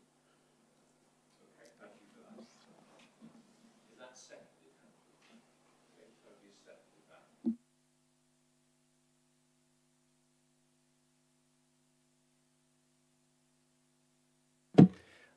Chair, thank you. So yeah, just in terms of why I'm seconding the amendment, whilst I can understand the aim of what the sort of use it or lose it principles are seeking to achieve, which is about speeding up delivery, but I actually think it could potentially hobble delivery in the first place, because I think if there is a risk of projects being initiated that subsequently have their funding withdrawn under those principles, and perhaps those projects would never be initiated in the first place. So it's potentially a blunt instrument that, as I said, might actually avoid delivery in the first place rather than seeking to speed it up. So I think that there is a need for more work to be done, a greater level of collaboration and co-production between WECA officers and UA officers on this. And for those reasons, that's why I'm supporting the amendment. Okay, thank you, Toby. Craig, no? No? Okay. I mean, all I want to say is if we'd have pushed on in the way that I was hoping, I think we'd have got on with it much more quickly, I have to say. So I'm not particularly in agreement with the amendment, but I'm going to support it because it stops other things falling, as you'll understand. So just to be clear on my positions. Okay, so will all those in favour of the amendment please now show? Okay, so that's carried unanimously. In that case, it's carried, obviously. As it was carried, it now becomes the substantive motion, of course, before us. So please, can I now take a vote on the revised recommendations as per those amendment? Will those in favour please show now? Okay, that's carried unanimously. Okay, thank you very much indeed. Let's move to item 13.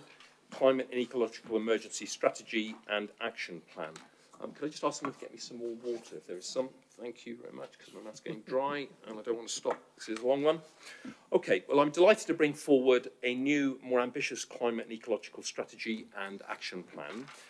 This is a living document, as you heard me mention earlier in the meeting, and it will be amended and updated to reflect changing circumstances, new data, and the best new ideas.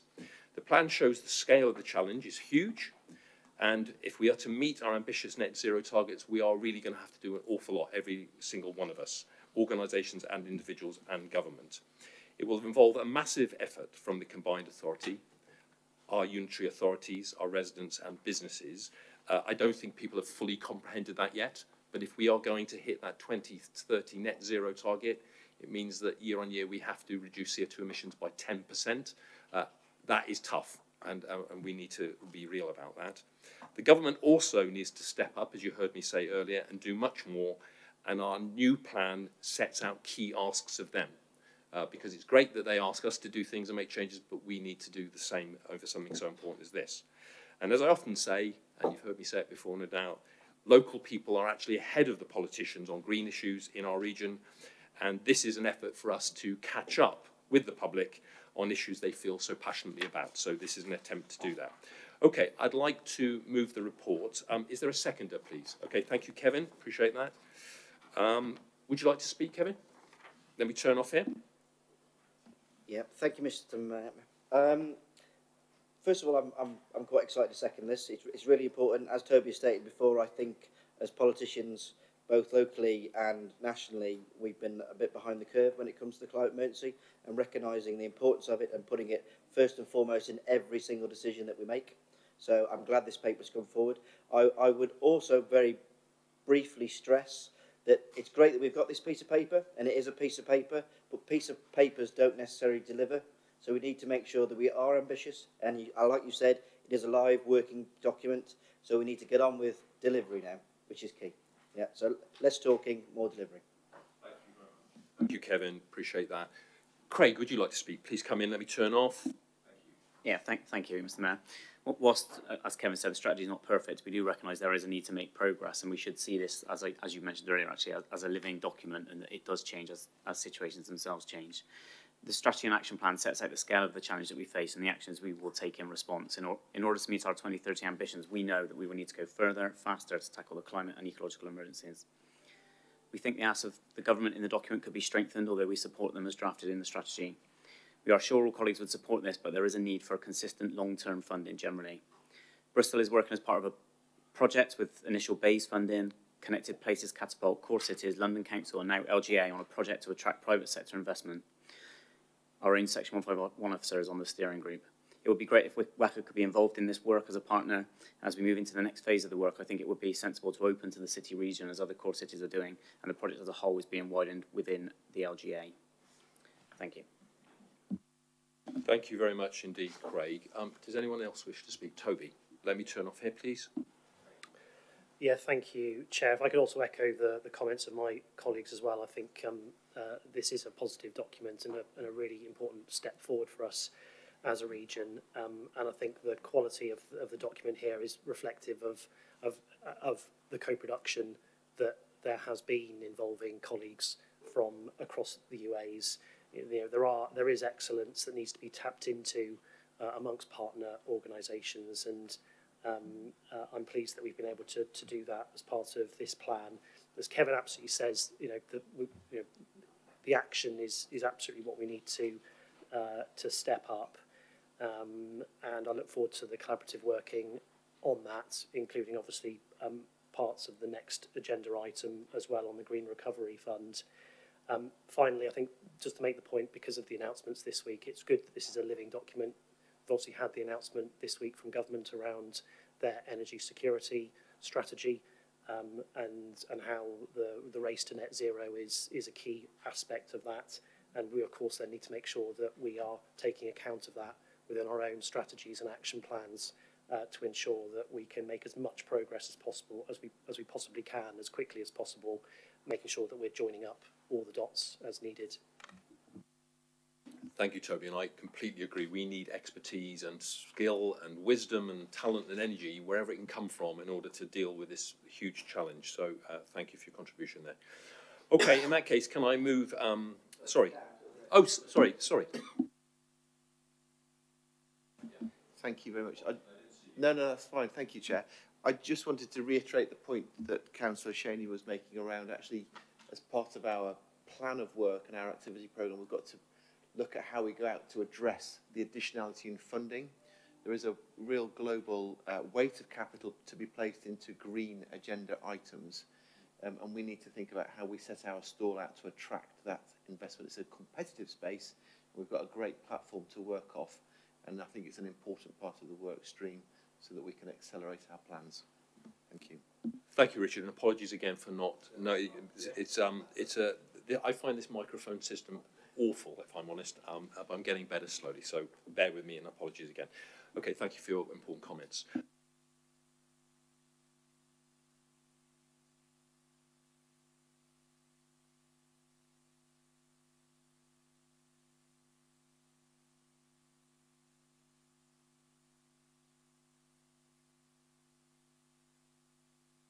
Oh, sorry. Right, I'll say it again. It went, as we go on, was it off? I don't know. All right. Item 14, the Green Recovery Fund. I think this is the most important vote of the day today. We have a climate plan. Now we need action. Lots of talk. What we need is delivery. And this report will mean we retrofit more homes, kickstart plans for electric car charging points, And my personal favourite, as some of you will know, is set up a £1 million community pollinator fund for our bees and other pollinators. So I'd now like to move the recommendations as set out in the report. Can I please call for a seconder? Craig, thank you very much for seconding that. Would you like to speak to this? Just in the interest of time, I need to say you're absolutely supportive of this. Thank you. Don't worry about the time, Craig. We're here for the long haul. We're happy to hear whatever you've got to say. Whatever you've got to say. Thank you. Does anyone... Toby, I'll take my phone off. Please speak. Yeah, thank you, Chair. Before I make a comment on the Green Recovery Fund, could I just make a comment in support of the microphone system? Given that it's cost South Gloss a lot of money.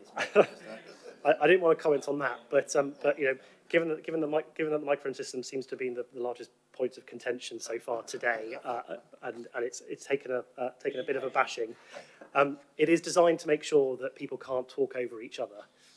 That is how we do debate in South Gloucestershire. I do appreciate that other councils do things differently, but that is the design of the system that we have.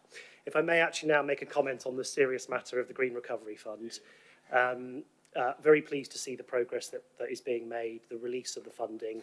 I know that we did have some debate at the start of the Green Recovery Fund around its scale, and clearly we now have a much more ambitious Green Recovery Fund than what was originally brought to committee for discussion and debate. And it's great to see that we're now moving ahead with a number of projects that does demonstrate action on the ground that our residents, communities and businesses can appreciate.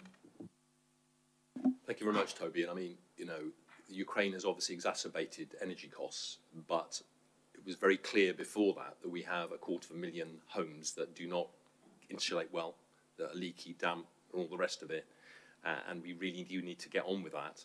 So I'm very grateful for your support in anticipation of it, because, you know, there's no quicker way of dealing with the challenges that we have than to stop the waste. We need other plans that are more difficult to get in place and take time in terms of getting new energy sources that are sustainable and things. But in terms of dealing with the problem today, tomorrow, and over the coming months, this is the way forward. So thank you for your comments. Does anyone else wish to speak on this? No? Okay. In that case, can I put this to the vote? Those in favour, please show. Okay, that's carried unanimously. Thank you very much. And that's it for that item. Thank you. Right, item 15, the Regional Recovery and Adaptations Fund, if I say it properly. This is to increase the size of the fund, focusing on key sectors such as improving our high streets, implementing our cultural plan, and providing support to sectors that need a helping hand, such as training HGV lorry drivers. I know members are interested to show, or to know rather, how this money has been spent in the past. Okay. So, right, let's have a look. And I'm sorry, I've lost my way now. Okay, so will someone to help me out here by moving, I'd like to move the recommendation. Will someone second that, please? Okay, thanks, Toby. Appreciate that. All right, do any members wish to speak on this one? Craig, you're looking like you're poised to speak. Maybe I'm wrong. Thank you very much. So, yeah, while we have concerns regarding the source of funding for this work, we do agree with the 4 investment priorities and activities outlined in the report. Skills recovery and adaptations package, which is aimed at helping people adapt to and benefit from the jobs and training opportunities generated across the west of England. Business recovery and adaptations, which will provide investment to help businesses adapt and rebuild a more resilient, fairer economy in the medium term, minimising the scars of COVID-19 and providing job opportunities. We welcome the report and look forward to receiving updates detailing the impact of the fund in due course. Thanks, Craig. Appreciate that. Anyone else like to speak, please? Toby, let me turn off.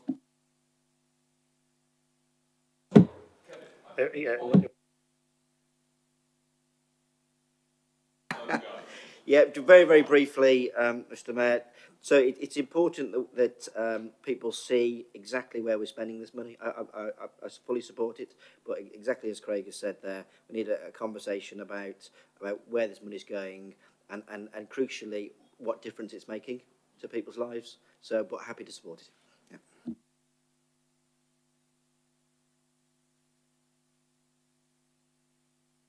No, I couldn't agree more, Kevin, with your point. It's really important that people know what's happening because we've got to get it right. If it's not doing what it needs to do, we need to sort that out as quickly as we can.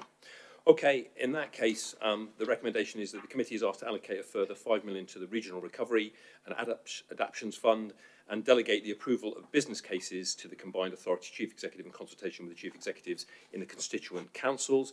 All those in favour, please show. That's carried unanimously. Thank you very much indeed. Okay, item 16, which we've heard a lot about already today in our meeting, the court's full business case. Now, this paper recommends approval of £757,608 towards refurbishing a derelict Victorian building to provide a new creative hub for skills development for disadvantaged young people right across the west of England. I'd now like to move that recommendation. Is there a seconder, please, for this? Kevin, going to come in?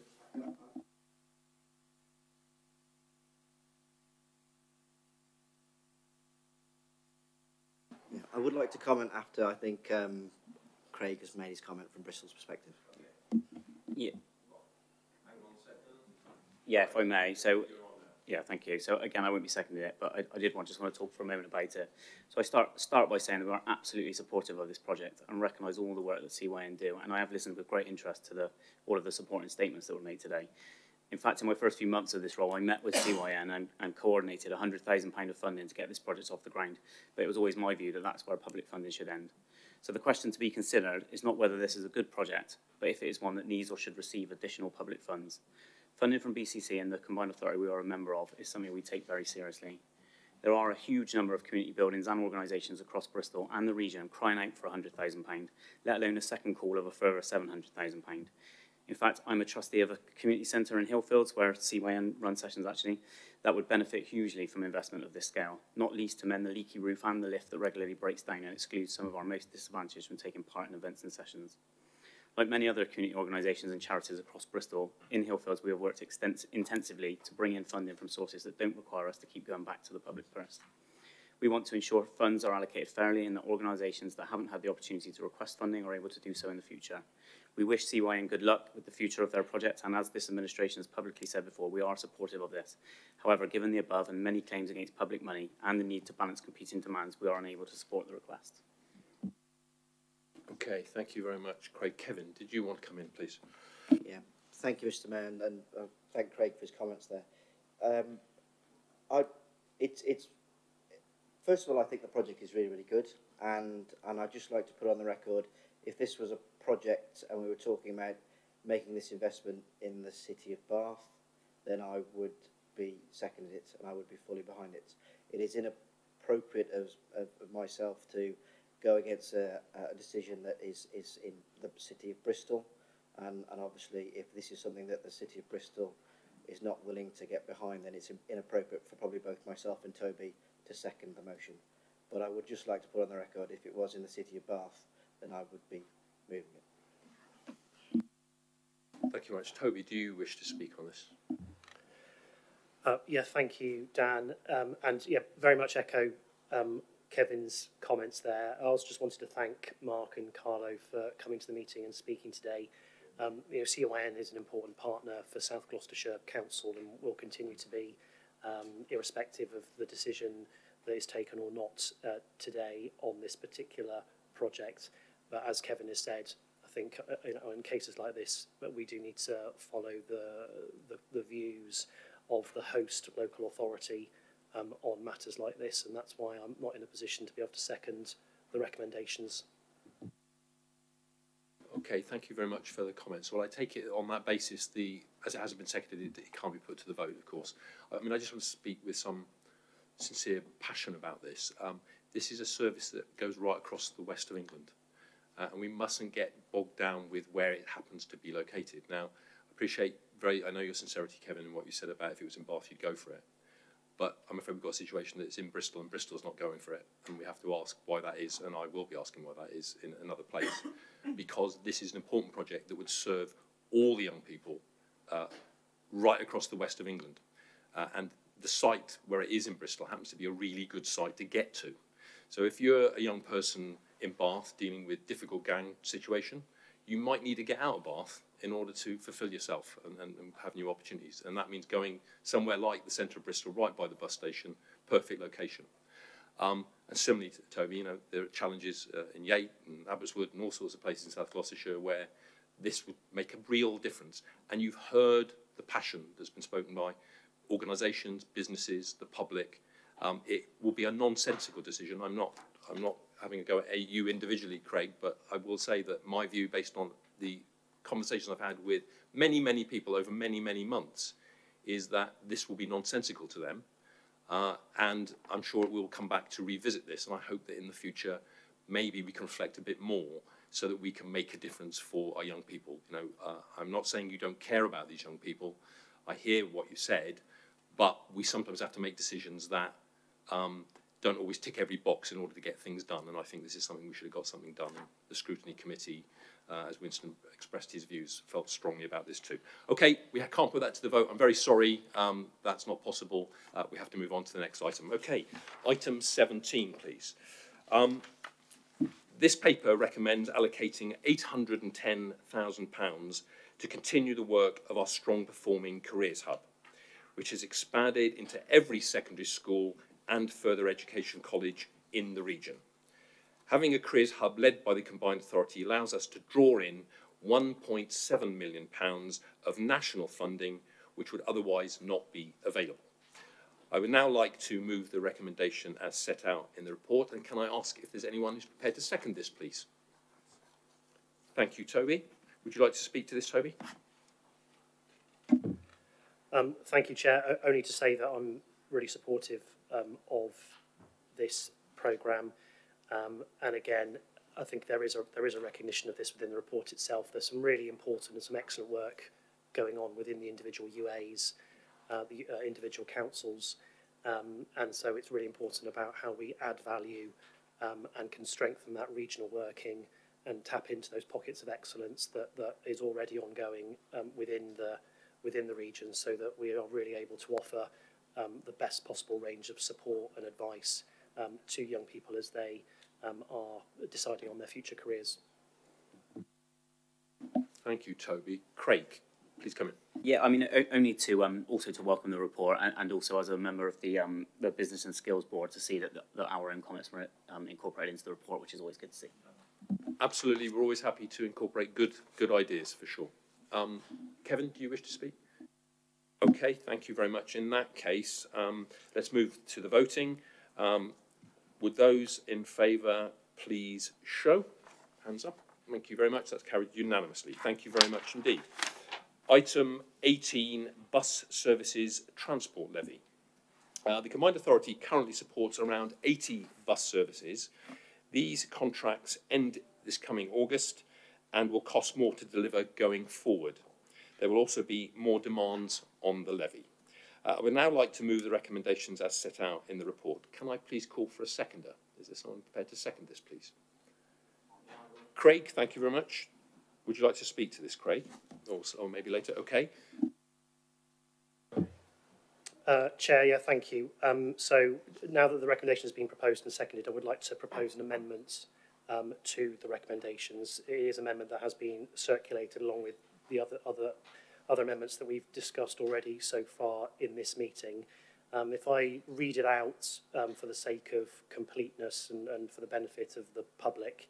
So this is about adding additional text to the existing recommendation 2, and that is as follows: that the principle be agreed that any growth in transport levy for the 23-24 financial year arising from this decision be met with a contribution from WECA and offset through efficiencies driven by the pooling of contractual management and operation, and that evidence of WECA efficiencies and contribution will be presented as part of the final levy being set in January 2023 and consulted upon with Section 151 officers.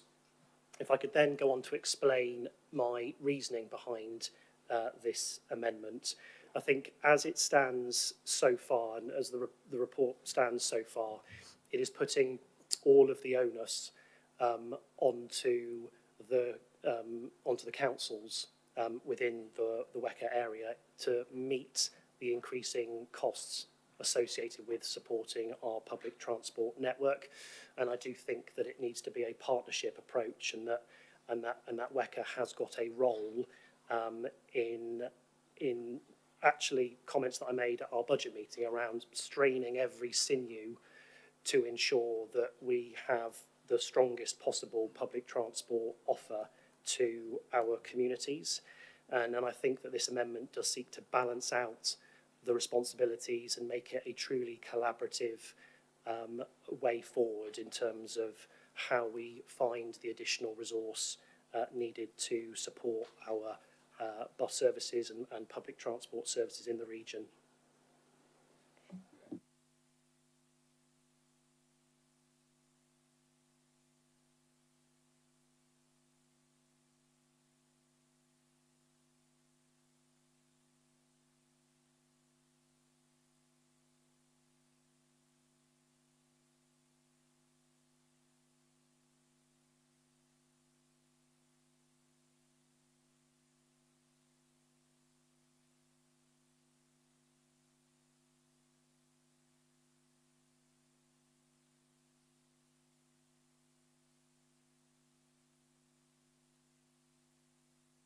Oh, right. In that case, that becomes a substantive motion.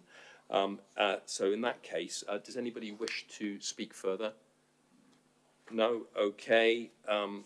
All those in that case in favour, please show. Okay. Those against? That's it. Carried. Thank you very much. Yeah, it is unanimous. Yes. All three have carried it. So that's carried. Thank you very much indeed. All right. I think we're now on to item 19. I hope so. A pile of papers. Okay, item 19. This is the City Region Sustainable Transport Settlement Delivery. We have secured £500 million of funding to improve transport through the City Regional Sustainable Transport Settlement, as people are probably aware. But we will be judged on delivery, and this is the thing that keeps me awake at night. We've got an awful lot of money. It's really important we use it wisely and well, not just for its own sake, but because government will be looking to see how we have done that and how successful we've been in that and how prompt we've been in that and how effective we've been in that. And if we don't get those things right, we will not lever in more money. So this is part of a process that is a chain of success we must set up and deliver on, okay? So there'll be a further paper in July setting out information with regards to the full delivery model. So I'd now like to move the recommendations as set out in the report, please. Is there a seconder for that, please? Kevin, thank you very much. Do you want to speak, Kevin? No? Okay. Is there anybody else who wishes to speak? Craig? Yeah, I mean, yeah, only briefly, just to say we welcome this. It's an absolutely huge boost and will help us transform our public transport and build the infrastructure needed to encourage more people to walk and cycle and reach our net zero goals by 2030. So brilliant. Thank you very much, Craig. This is a huge boost, but we've got a responsibility with that boost as well. Okay, in that case, anyone else wish to speak? Okay, Toby. Chair, thank you.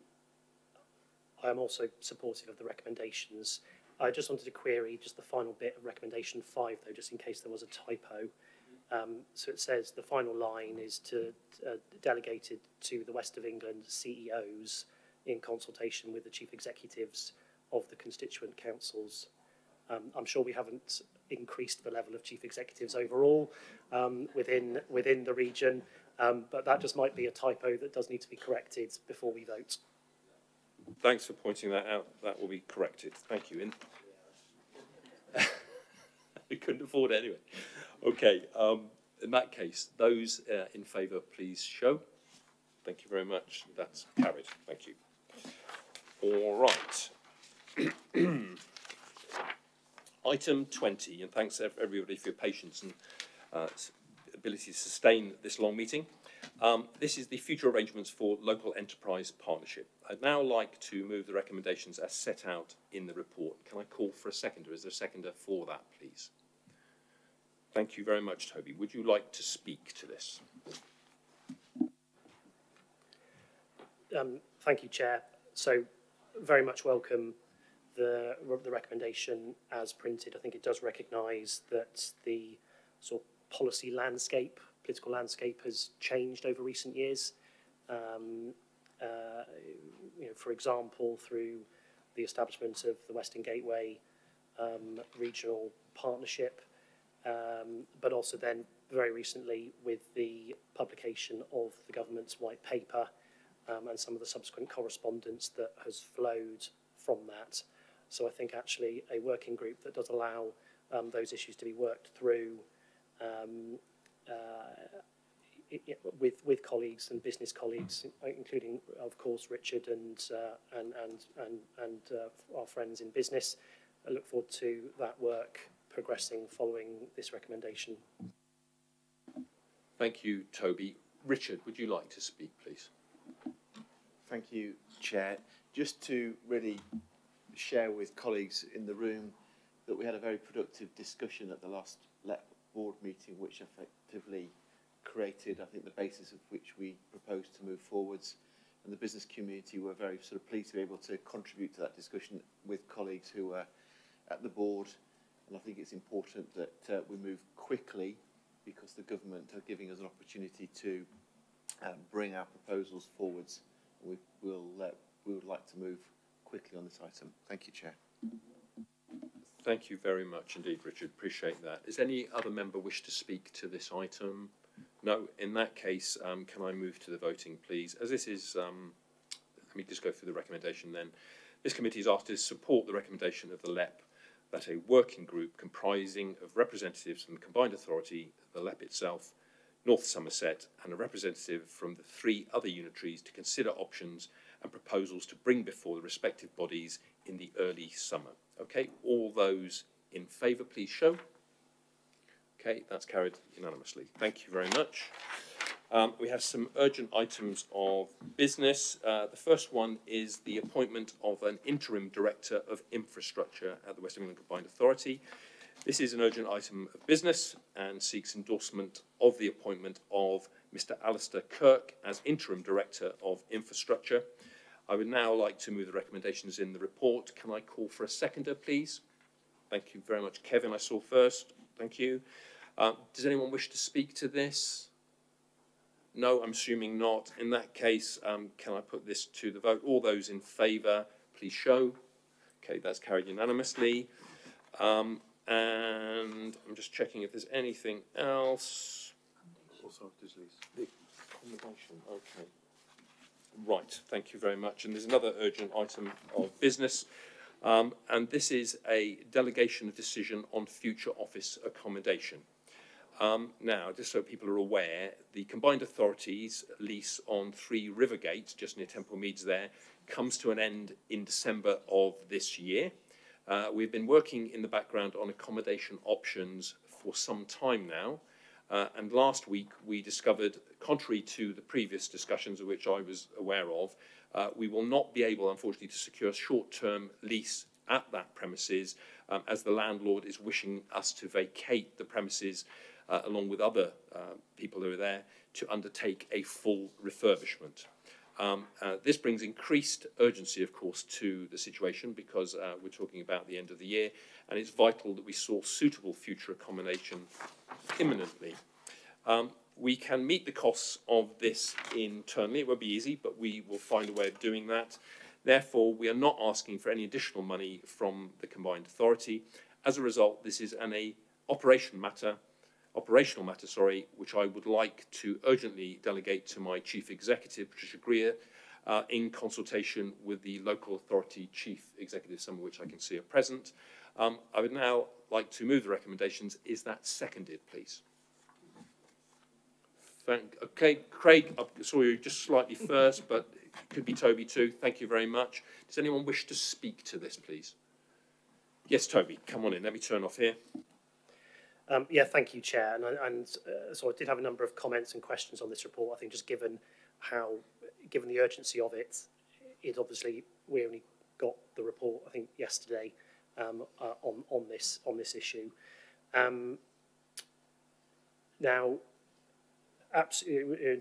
So I have some comments around the criteria that is being talked about within paragraph 3.2, and I think, of course, recognising that where staff live and ease of access is an important criteria, and I suppose that it's making sure that we are thinking about the public transport routes that do exist when we are thinking about that, and for example, therefore then considering locations that are perhaps on the outskirts of the city of Bristol, within one or more of the council areas, to make sure that we are thinking about value for money in the round, and that actually, while staff at this moment in time may be more concentrated in terms of their living within the city of Bristol, that actually over time that may well change, and staff will be drawn from a wider part of the region.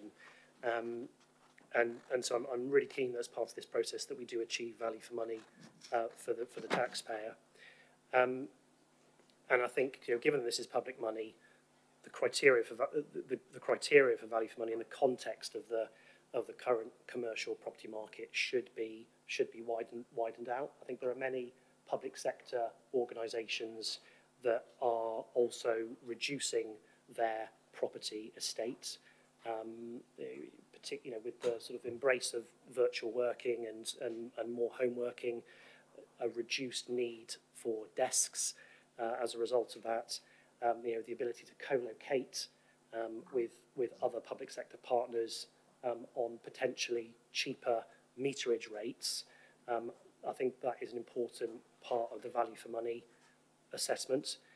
Now, I think you made some comments actually in your opening remarks on this, which may well deal with the other question I had, which was around the budget that we are setting for this exercise, and to make sure that we are keeping within that existing budget rather than potentially adding to it.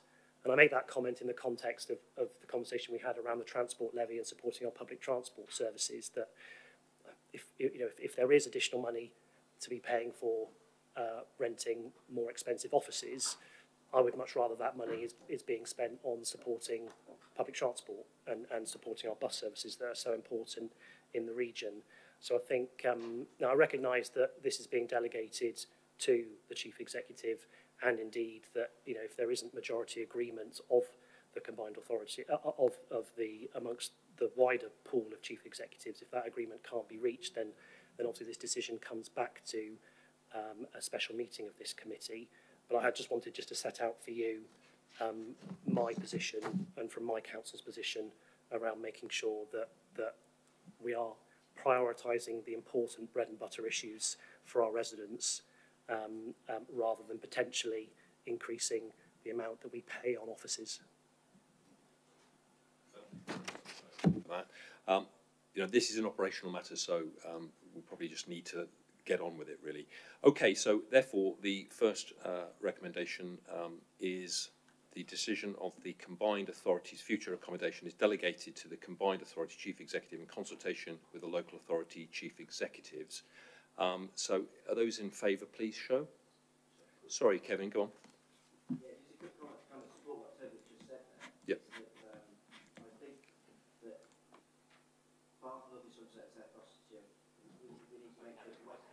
That's my. You're flashing over there. I'm not. Okay.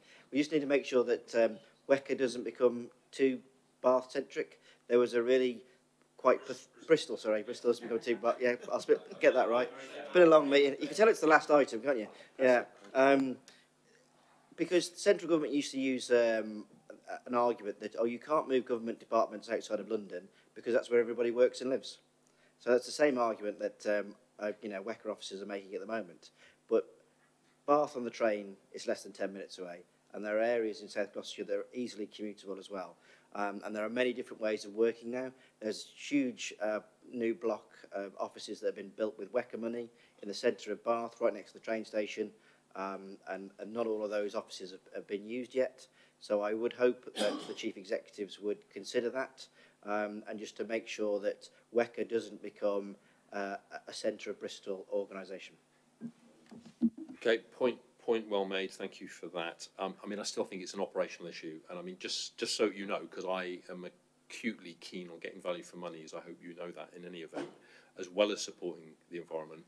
I think I'm right in saying about 80% of the West of England Combined Authority staff live in Bristol at present, and the vast majority of those cycle or walk into work, just so that people know, because those questions do need to be asked, because it is an important call to make. Okay, in that case then, that recommendation one, and I'll read it again, the decision on the combined authority's future accommodation is delegated to the combined authority chief executive in consultation with the local authority chief executives. All those in... Okay. Sorry, Chair, I just wanted to ask, are you moving those recommendations together? No, I'm doing this. Well, okay, if you're happy to do that. I think so, because the second bit is almost a proviso. Okay, well, I got them separately, but I'm happy to take them all at once if people want to vote all of on block. Is that what you want to do? Okay, in that case, we're voting for all the recommendations. I'm going to wade through all of them. Those in favour, please show. Thank you. Carried unanimously. All right, that concludes the meeting, this meeting for today. We'll take a short break, 20 minutes or so, half an hour maybe. I certainly need it. And then we'll come back for our joint committee. And I think Don Davis, I've seen, has arrived. So maybe he's moved out again. Probably gone to get a cup of coffee. Okay, thank you. Cheers.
Okay, thank you everybody for your patience. It was a long wait, but thank you for bearing with us.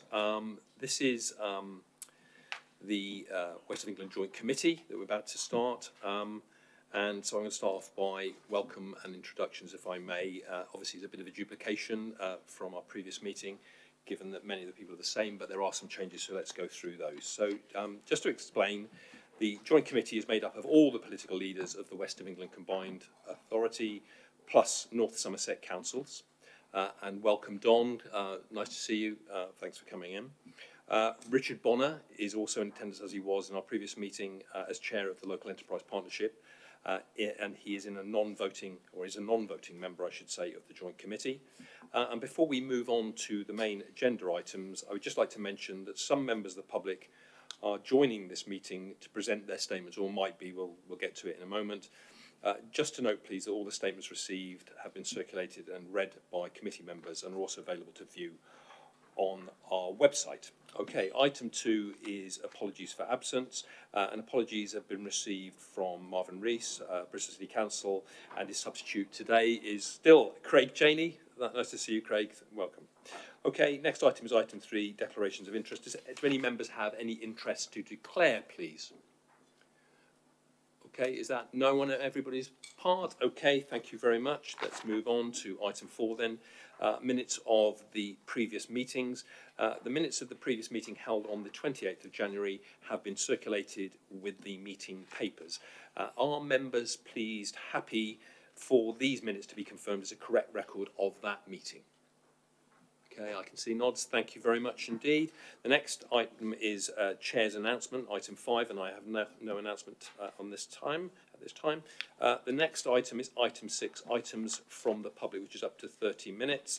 Now, 2 questions were submitted for this meeting, and as usual, details have been circulated and written answers have been sent to the questioners. And these are published on the West of England Combined Authority website alongside the agenda papers. And we have received 1 statement today from David Redwell. If people were present at the previous meeting, they will know David is not present today because he's unwell, and we wish him well. And in that case, in the previous meeting, we got somebody, the person to my left, my officer, to read that out. I'm not proposing to do that again. You'll probably be relieved to hear that, having heard it the first time. But just to let you know that that is the same words that David would have asked to be made known today, given he is not here with us. Okay, so thank you, David, for your statement, if you're watching online, and I bet he is. Okay, and then item 7, comments from the chair of the Local Enterprise Partnership Board.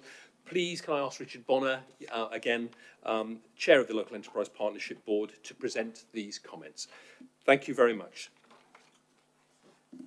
Chair, thank you very much for the opportunity, and colleagues, thank you for the opportunity. There are 2 items that I want to talk to. The first is the budget report, and I think that what I would like to say is that the report highlights how the region continues to benefit from the funds, particularly those overseen through the LEP. It's also pleasing to see that Kevin and his team have brought forward proposals for Milson Quarter. We did some really quality work around the cultural compact through and in conjunction with the LEP. And actually that feels to me as though it's a really quality addition to our cultural proposition. And we're very supportive of all that that proposition brings forwards. I would just like to make a point that we would endorse the need to retain at this stage the proposed LEP reserves identified in the paper. Of course, all of the drawdowns through the last financial year were very carefully considered and were purposeful, and we acknowledge those. But I think with the impending integration and some of the work that's been going on in the background around what may or may not happen to the local enterprise partnerships, we feel it's prudent at this stage to preserve those reserves so that any abnormal costs that might take place as part of the integration and future activities we have at our for our use as necessary. That's the first item. The second item relates to, of course, the Joint Committee Governance Review.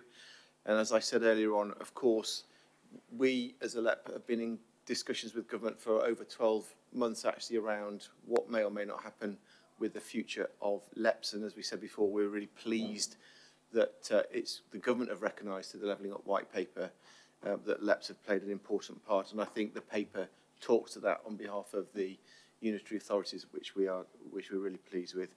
We brought to the LEP board a really helpful discussion on the 30th of March, and actually in the paper some of those recommendations are for how we work together on the review and integration methodology were effectively agreed at the LEP board, and we're pleased to see that those are in this paper. And we hopefully from today will be able to agree that we can work together to draw our plans, particularly to think about the issues of the LEP not being coterminous with all of the members of the Joint Committee.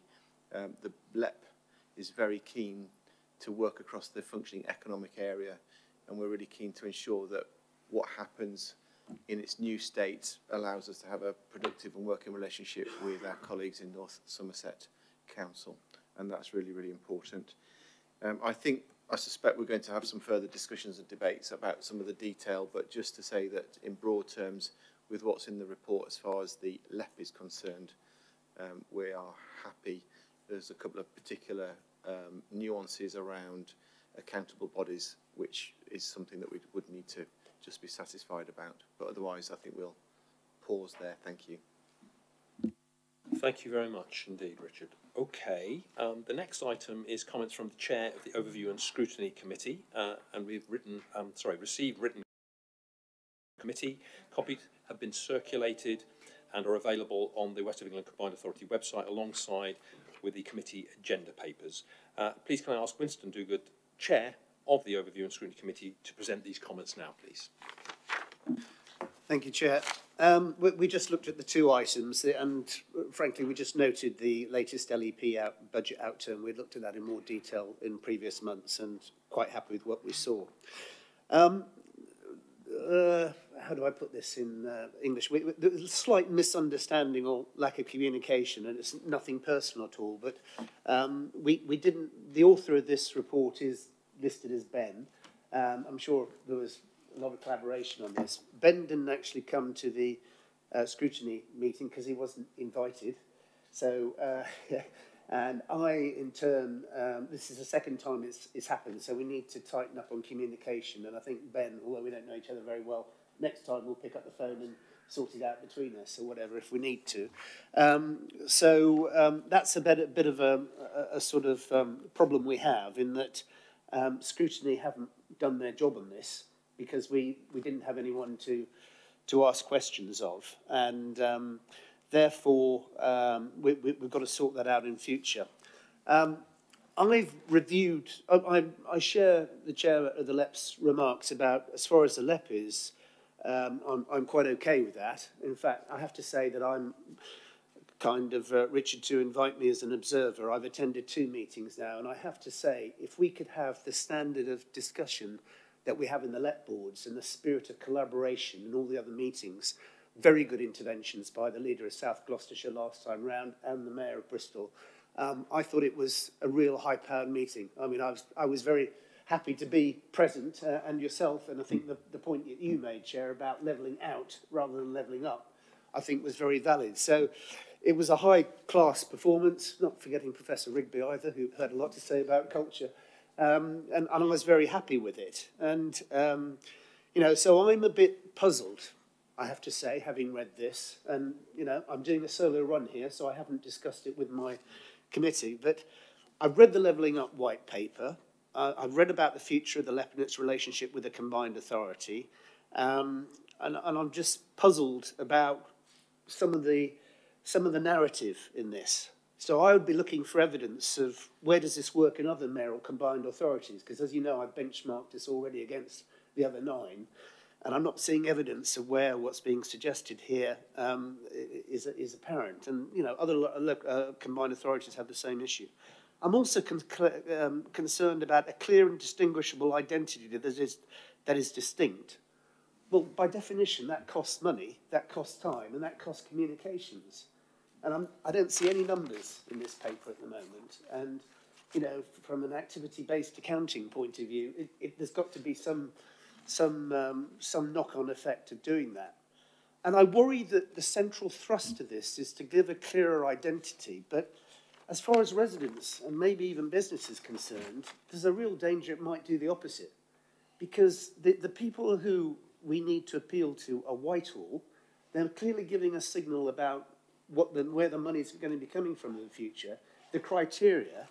And, you know, we have had some successes. I mean, the Gateway review that we looked at last year, which was basically under your predecessor, gave fairly major plus to, you know, not many projects have got off the ground, but it was a fairly major endorsement of so far so good. And then in the last, you know, month or so, we've had the 540 million, which is, you know, per capita ahead of everywhere else. And then this week we've had the acknowledgement of the buses, which is a triumph for North Somerset and Wecker working together, would be my reading of the situation. So I buy into all the Western Gateway stuff. I think that accesses wider strategic thinking, but it doesn't enhance accountability, and nor do they have the money, and it doesn't replace Whitehall as a provider of finance. So Whitehall's looking for delegation with accountability and deliveries, from what I can make out, and that's the direction of travel. And I'm worried that in going down this route, we're sort of saying, or some of the comments there seem to rightly identified we haven't got enough co-working at the moment and collaborative working. But the solution seems to be, well, you know, let's rework this, but exclude the Metro Mayor. And that worries me, because that's not collaborative working. That's not the definition of that. I mean, we're sort of avoiding the issue. The issue is we do have to work collaboratively together. And when we do, the results are CRSTS, and the results are the bus money. So I think there's a danger here that we're actually avoiding the problem and not addressing it. And as I've stated before, there are 9 other combined authorities. They go through phases of sorting it out, and sometimes they take 2 steps forward and 1 step back. But what's become quite clear, and more clear in the last 6 months, is that those combined authorities that are seen to be working together and getting their act together, have a sense of purpose, are fighting for their community and their region. Those are the ones that are actually being rewarded with the money. And I'm worried that if we go down this route, there's a lot of questions that have to be answered in here. And I think, you know, I won't say anything more until I hear about what the amendments are. I need to, you know, and also talk to colleagues on Scrutiny about it. But there are parts of this paper that concern me, and that we're not really addressing the central issue of how we work collaboratively together. And I'm worried that we're setting off on a track which could actually confuse, rather than what the objective is, which is a laudable objective, of trying to get us all working on one hymn sheet. Thank you very much, Winston, and your concerns and worries will have been heard and I hope noted. Okay, we now move to the first report before us today. That's item 9. That's the latest local enterprise partnership revenue budget outturn report. And I move the report's recommendations. Please can I call for a seconder? Is there a seconder, please? Thank you, Toby. Would you like to speak to this, Toby? No? Is anyone else wishing to speak? Don, do you wish to speak or anything? No? Okay, thank you. In that case, can I move to the voting? These votes will be taken individually. And the first recommendation is that it notes the revised analysis of LEP external grants as at the end of February 2022 as set out in figure 1. That's to be noted. Is that noted, please? Thank you very much indeed. 2, notes the LEP revenue outturn as set out in appendix 1. Again, to note. Is that noted, please? Thank you very much indeed. 3, to approve the full business case for the acquisition of property in Milsom Quarter, Bath, for the Fashion Museum, and the award of funding in line with the Red Book valuation and able to be accommodated within the headroom of the Revolving Infrastructure Fund programme. Okay, those in favour, please show. Okay, that's unanimous, thank you. And then 4, approve the change requests for schemes in the Local Growth and Getting Building Fund programme as set out in Appendix 2. Those in favour, please show. Those against, thank you, that's carried. Thank you. Now we come to item 10, the Joint Committee Governance Review. Oh, sorry, have we missed one? Beg your pardon. Which one is that, Don?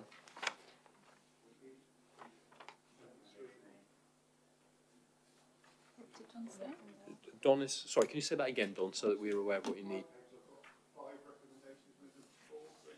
I have 4 on my paperwork, but let's check that to make sure we've got that right. Alex, can you go and have a look and check? Or is it up there?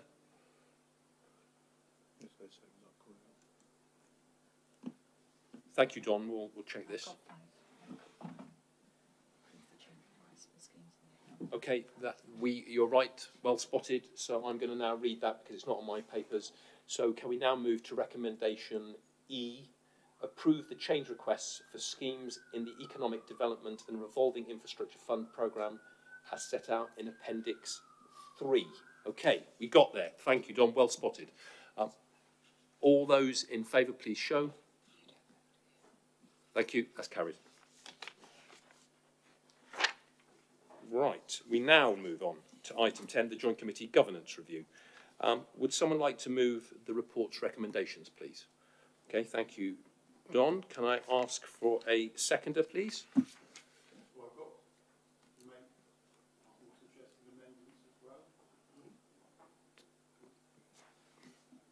Okay, off you go, Don.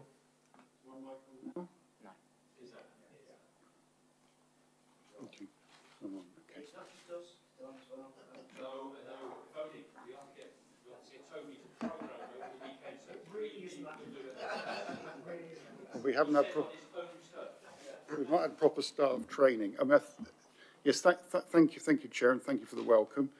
I mean, I guess it's important to stress from a North Somerset point of view the importance of the Joint Committee. We are not part of the West of England Combined Authority, therefore we are very sensitive, shall I say, in its widest sense, in terms of the Joint Committee and its running.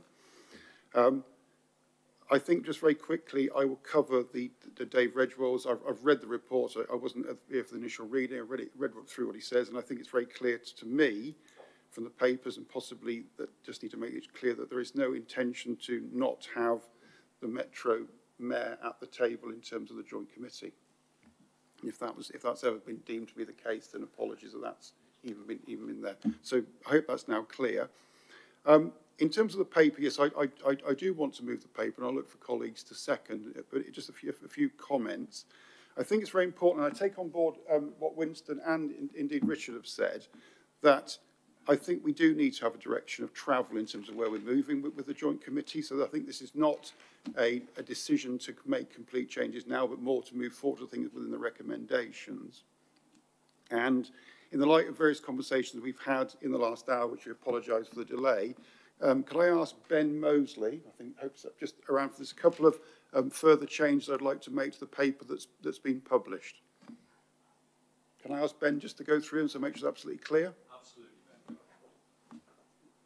Thank you, Mayor Norris. Thank you, Mayor Norris. So the amendments which are being proposed today are a new recommendation 4, which reads, to note the comments made by the Scrutiny and LEP chairs, which will be considered as part of a report produced by monitoring officers setting out new standing orders which will be considered at the next meeting of the Joint Committee. This will be new recommendation 4, old recommendation 4 will become recommendation 5, and so on. Recommendation 6 will be amended to read, to ensure clearer accountability of the Joint Committee and in line with the quality assurance framework, approve the principles that for those funds that are a responsibility of the 4 unitary authorities, for example, the Economic Development Fund reports, will be commissioned by the committee and signed off by the unitary authority CEOs in partnership with the CEO of the LEP before publication. Okay, thank you, Ben. And just for clarity, the recommendations do move down, so no recommendations are deleted in the report. Okay, so on that basis, can I look for a seconder for the amended report, please? Okay. Thank you. So there's a substantive motion been moved and seconded, so I've spoken. If anybody else wishes to speak, I'll leave that. Is there anybody else who wishes to speak, please? Kevin. Yeah, very briefly, Mr. Mayor. I take on board exactly what the Chair of Scrutiny, Winston, has said, and Richard as well. I think it's really important that as this evolves, that those points are taken on board, and importantly, this paper is taken by Ben to the Scrutiny Committee so they can have a full interrogation of it. Yeah, so but happy to support the recommendations as made. Thank you, thank you. Is there anybody else wishes to speak? Craig, do you have anything you want to say? Toby, come on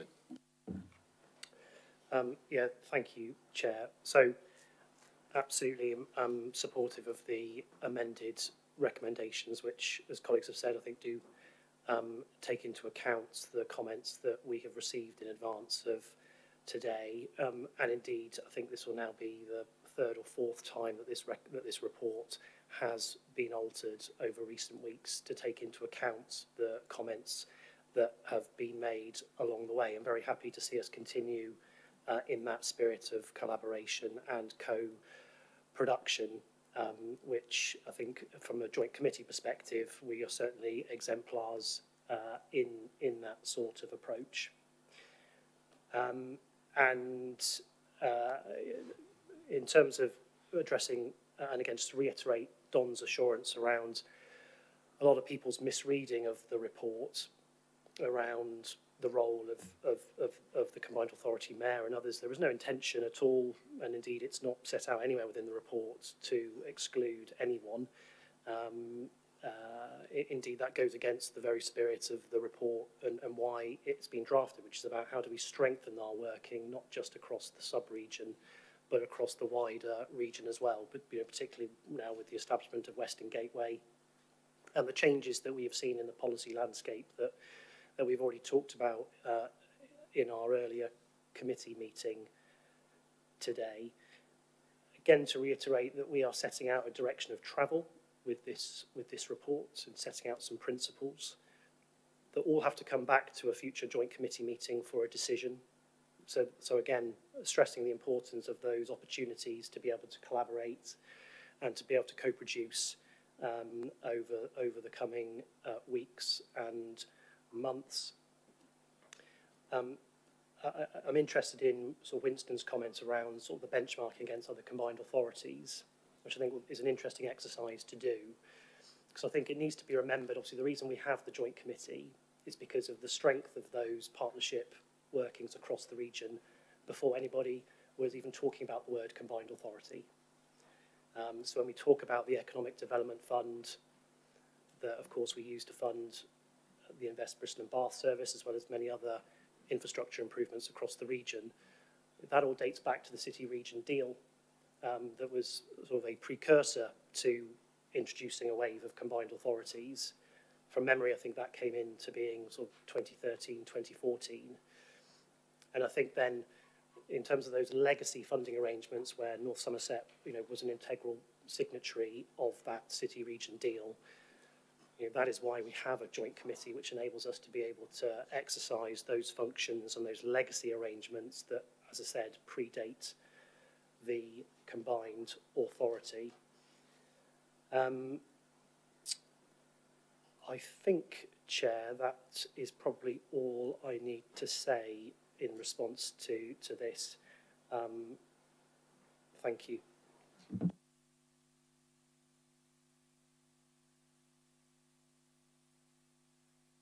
Thanks, Craig. Well done. We have a proposer and a seconder for that amendment, so can all those in favour of the amendment please show? Okay, any against? No, obviously not. Okay, that's carried, so that amendment becomes a substantive motion. Now, I need to ask, sorry?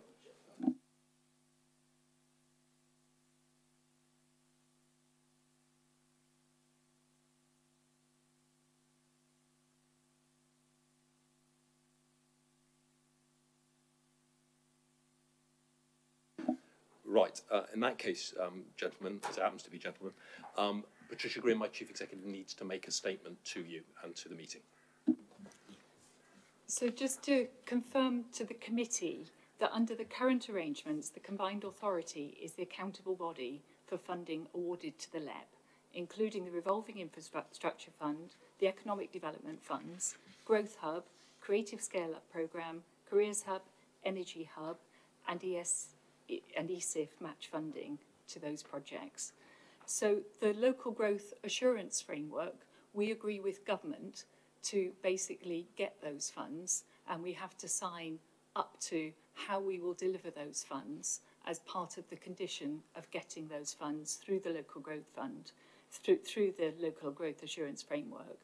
That sets out the way the accountable body and how we have to operate, and we agree that with government at the outset, and then we produce an annual statement setting out how that will operate.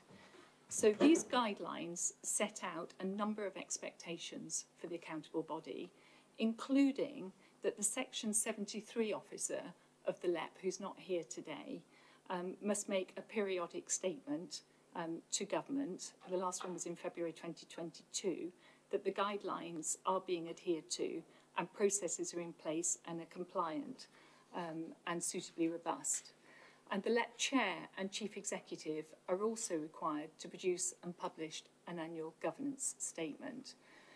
The National Local Growth Assurance Guidance requires significant divergence from approved local assurance frameworks to be advised to government, and any adjustments that are made need to be agreed between the accountable officers in the combined authority and government, who may need to agree it with other accountable officers across the relevant departments. So I am one of the accountable officers for the LEP money. The other one isn't here today. I have to say what I'm hearing being proposed is not in line with our assurance framework, which has been agreed with government, which enables us to draw the money down, which means that I will be in a position that I will have to write to government formally to tell them that we are unable to continue to fulfil the requirements as set out in our existing assurance framework. Okay, thank you very much, Patricia. What I'm proposing is that we have an adjournment for 5 or 10 minutes so you can think about that. Obviously, you've only just heard that. It only seems reasonable to do that. And then we'll come back if we may. Don? Well, I'd like to ask a question on that point, because,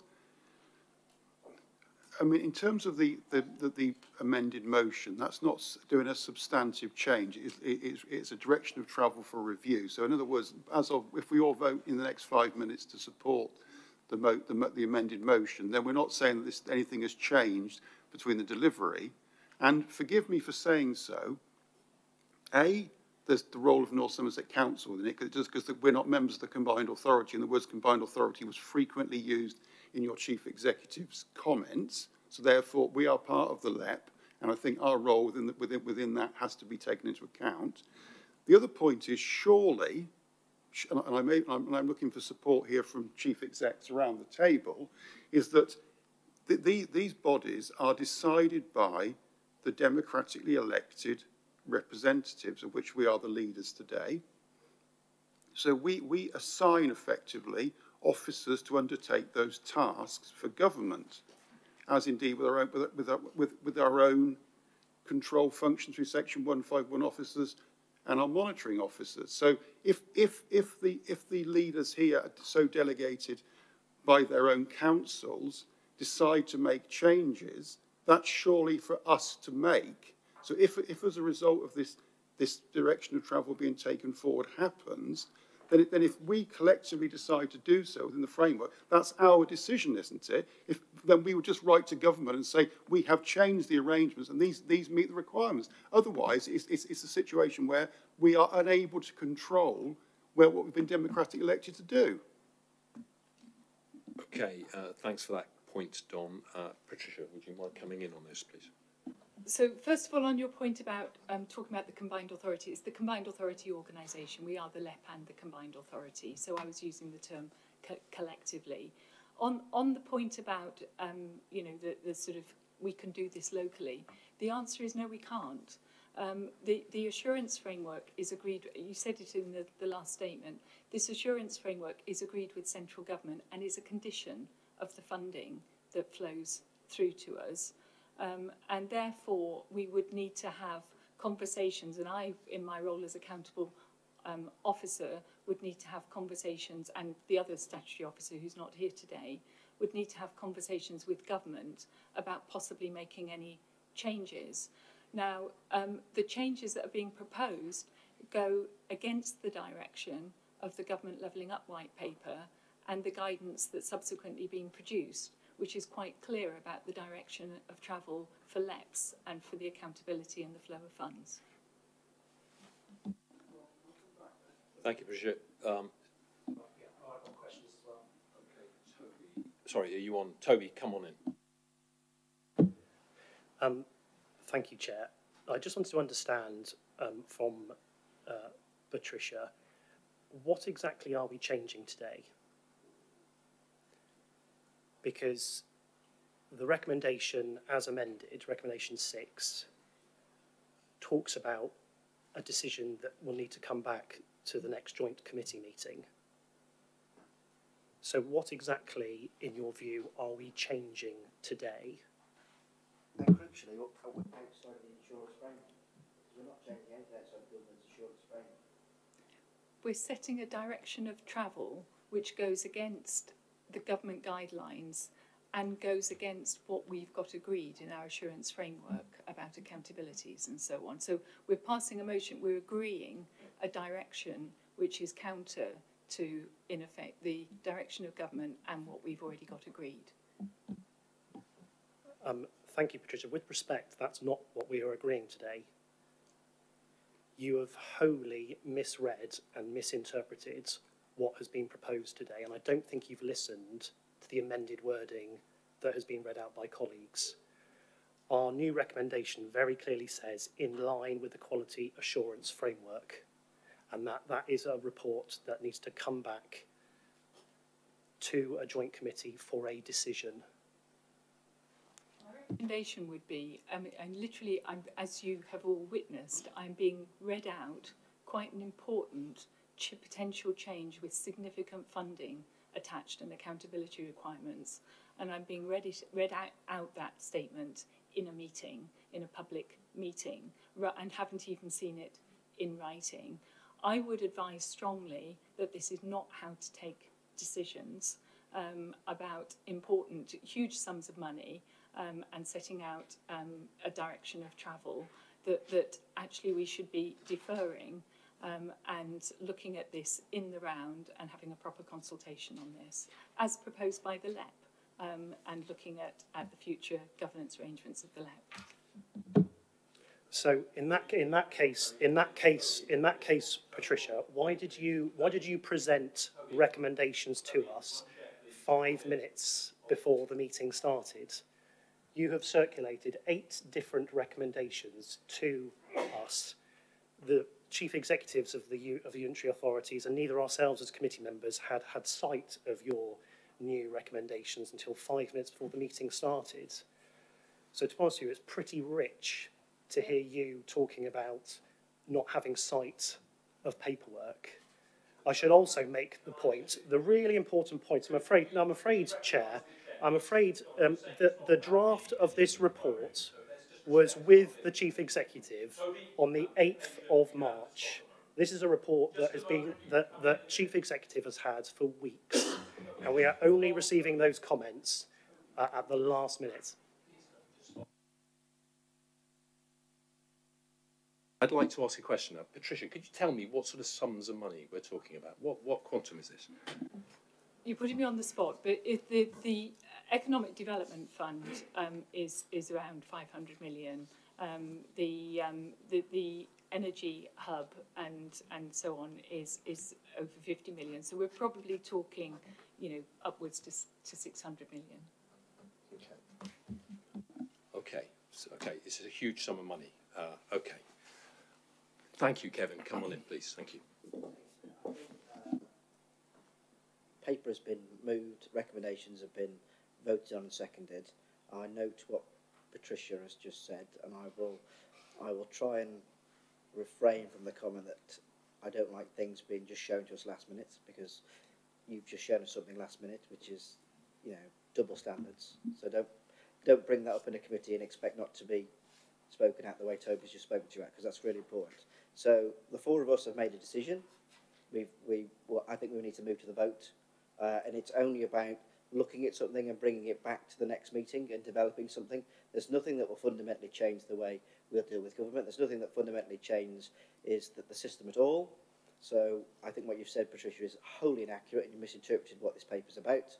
So the four of us will move to the vote, we'll vote for it, and then we'll bring this back to the next meeting after it's been through scrutiny and after it's been through LEP.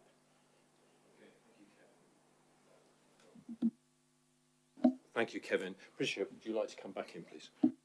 I'd just, for the record, like to say that the report, I got an amended report late last night, and the suggested amendment was a way through which allowed you to get much of what you wanted without actually putting the money at risk and our position with government at risk. Okay, thank you very, very much. Can I still suggest that we have an adjournment for 5 minutes? Could you guys talk? Because it is quite a momentous thing that's happening, and I don't think you necessarily appreciate it. Okay, you're happy to crack on. Am I allowed to have 5 minutes?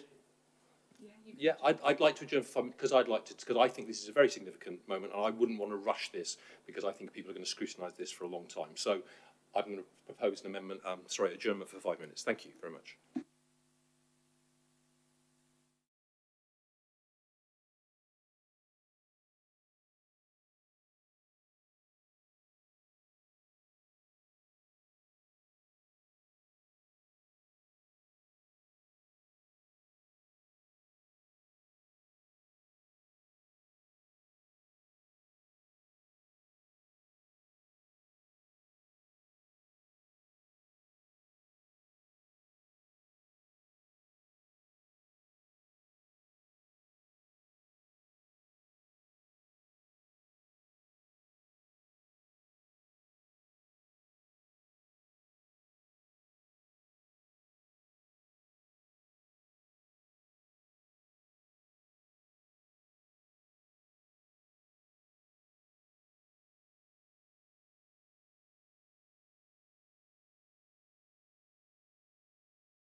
Come back, make sure all the main players are here. Okay, thank you very, very much.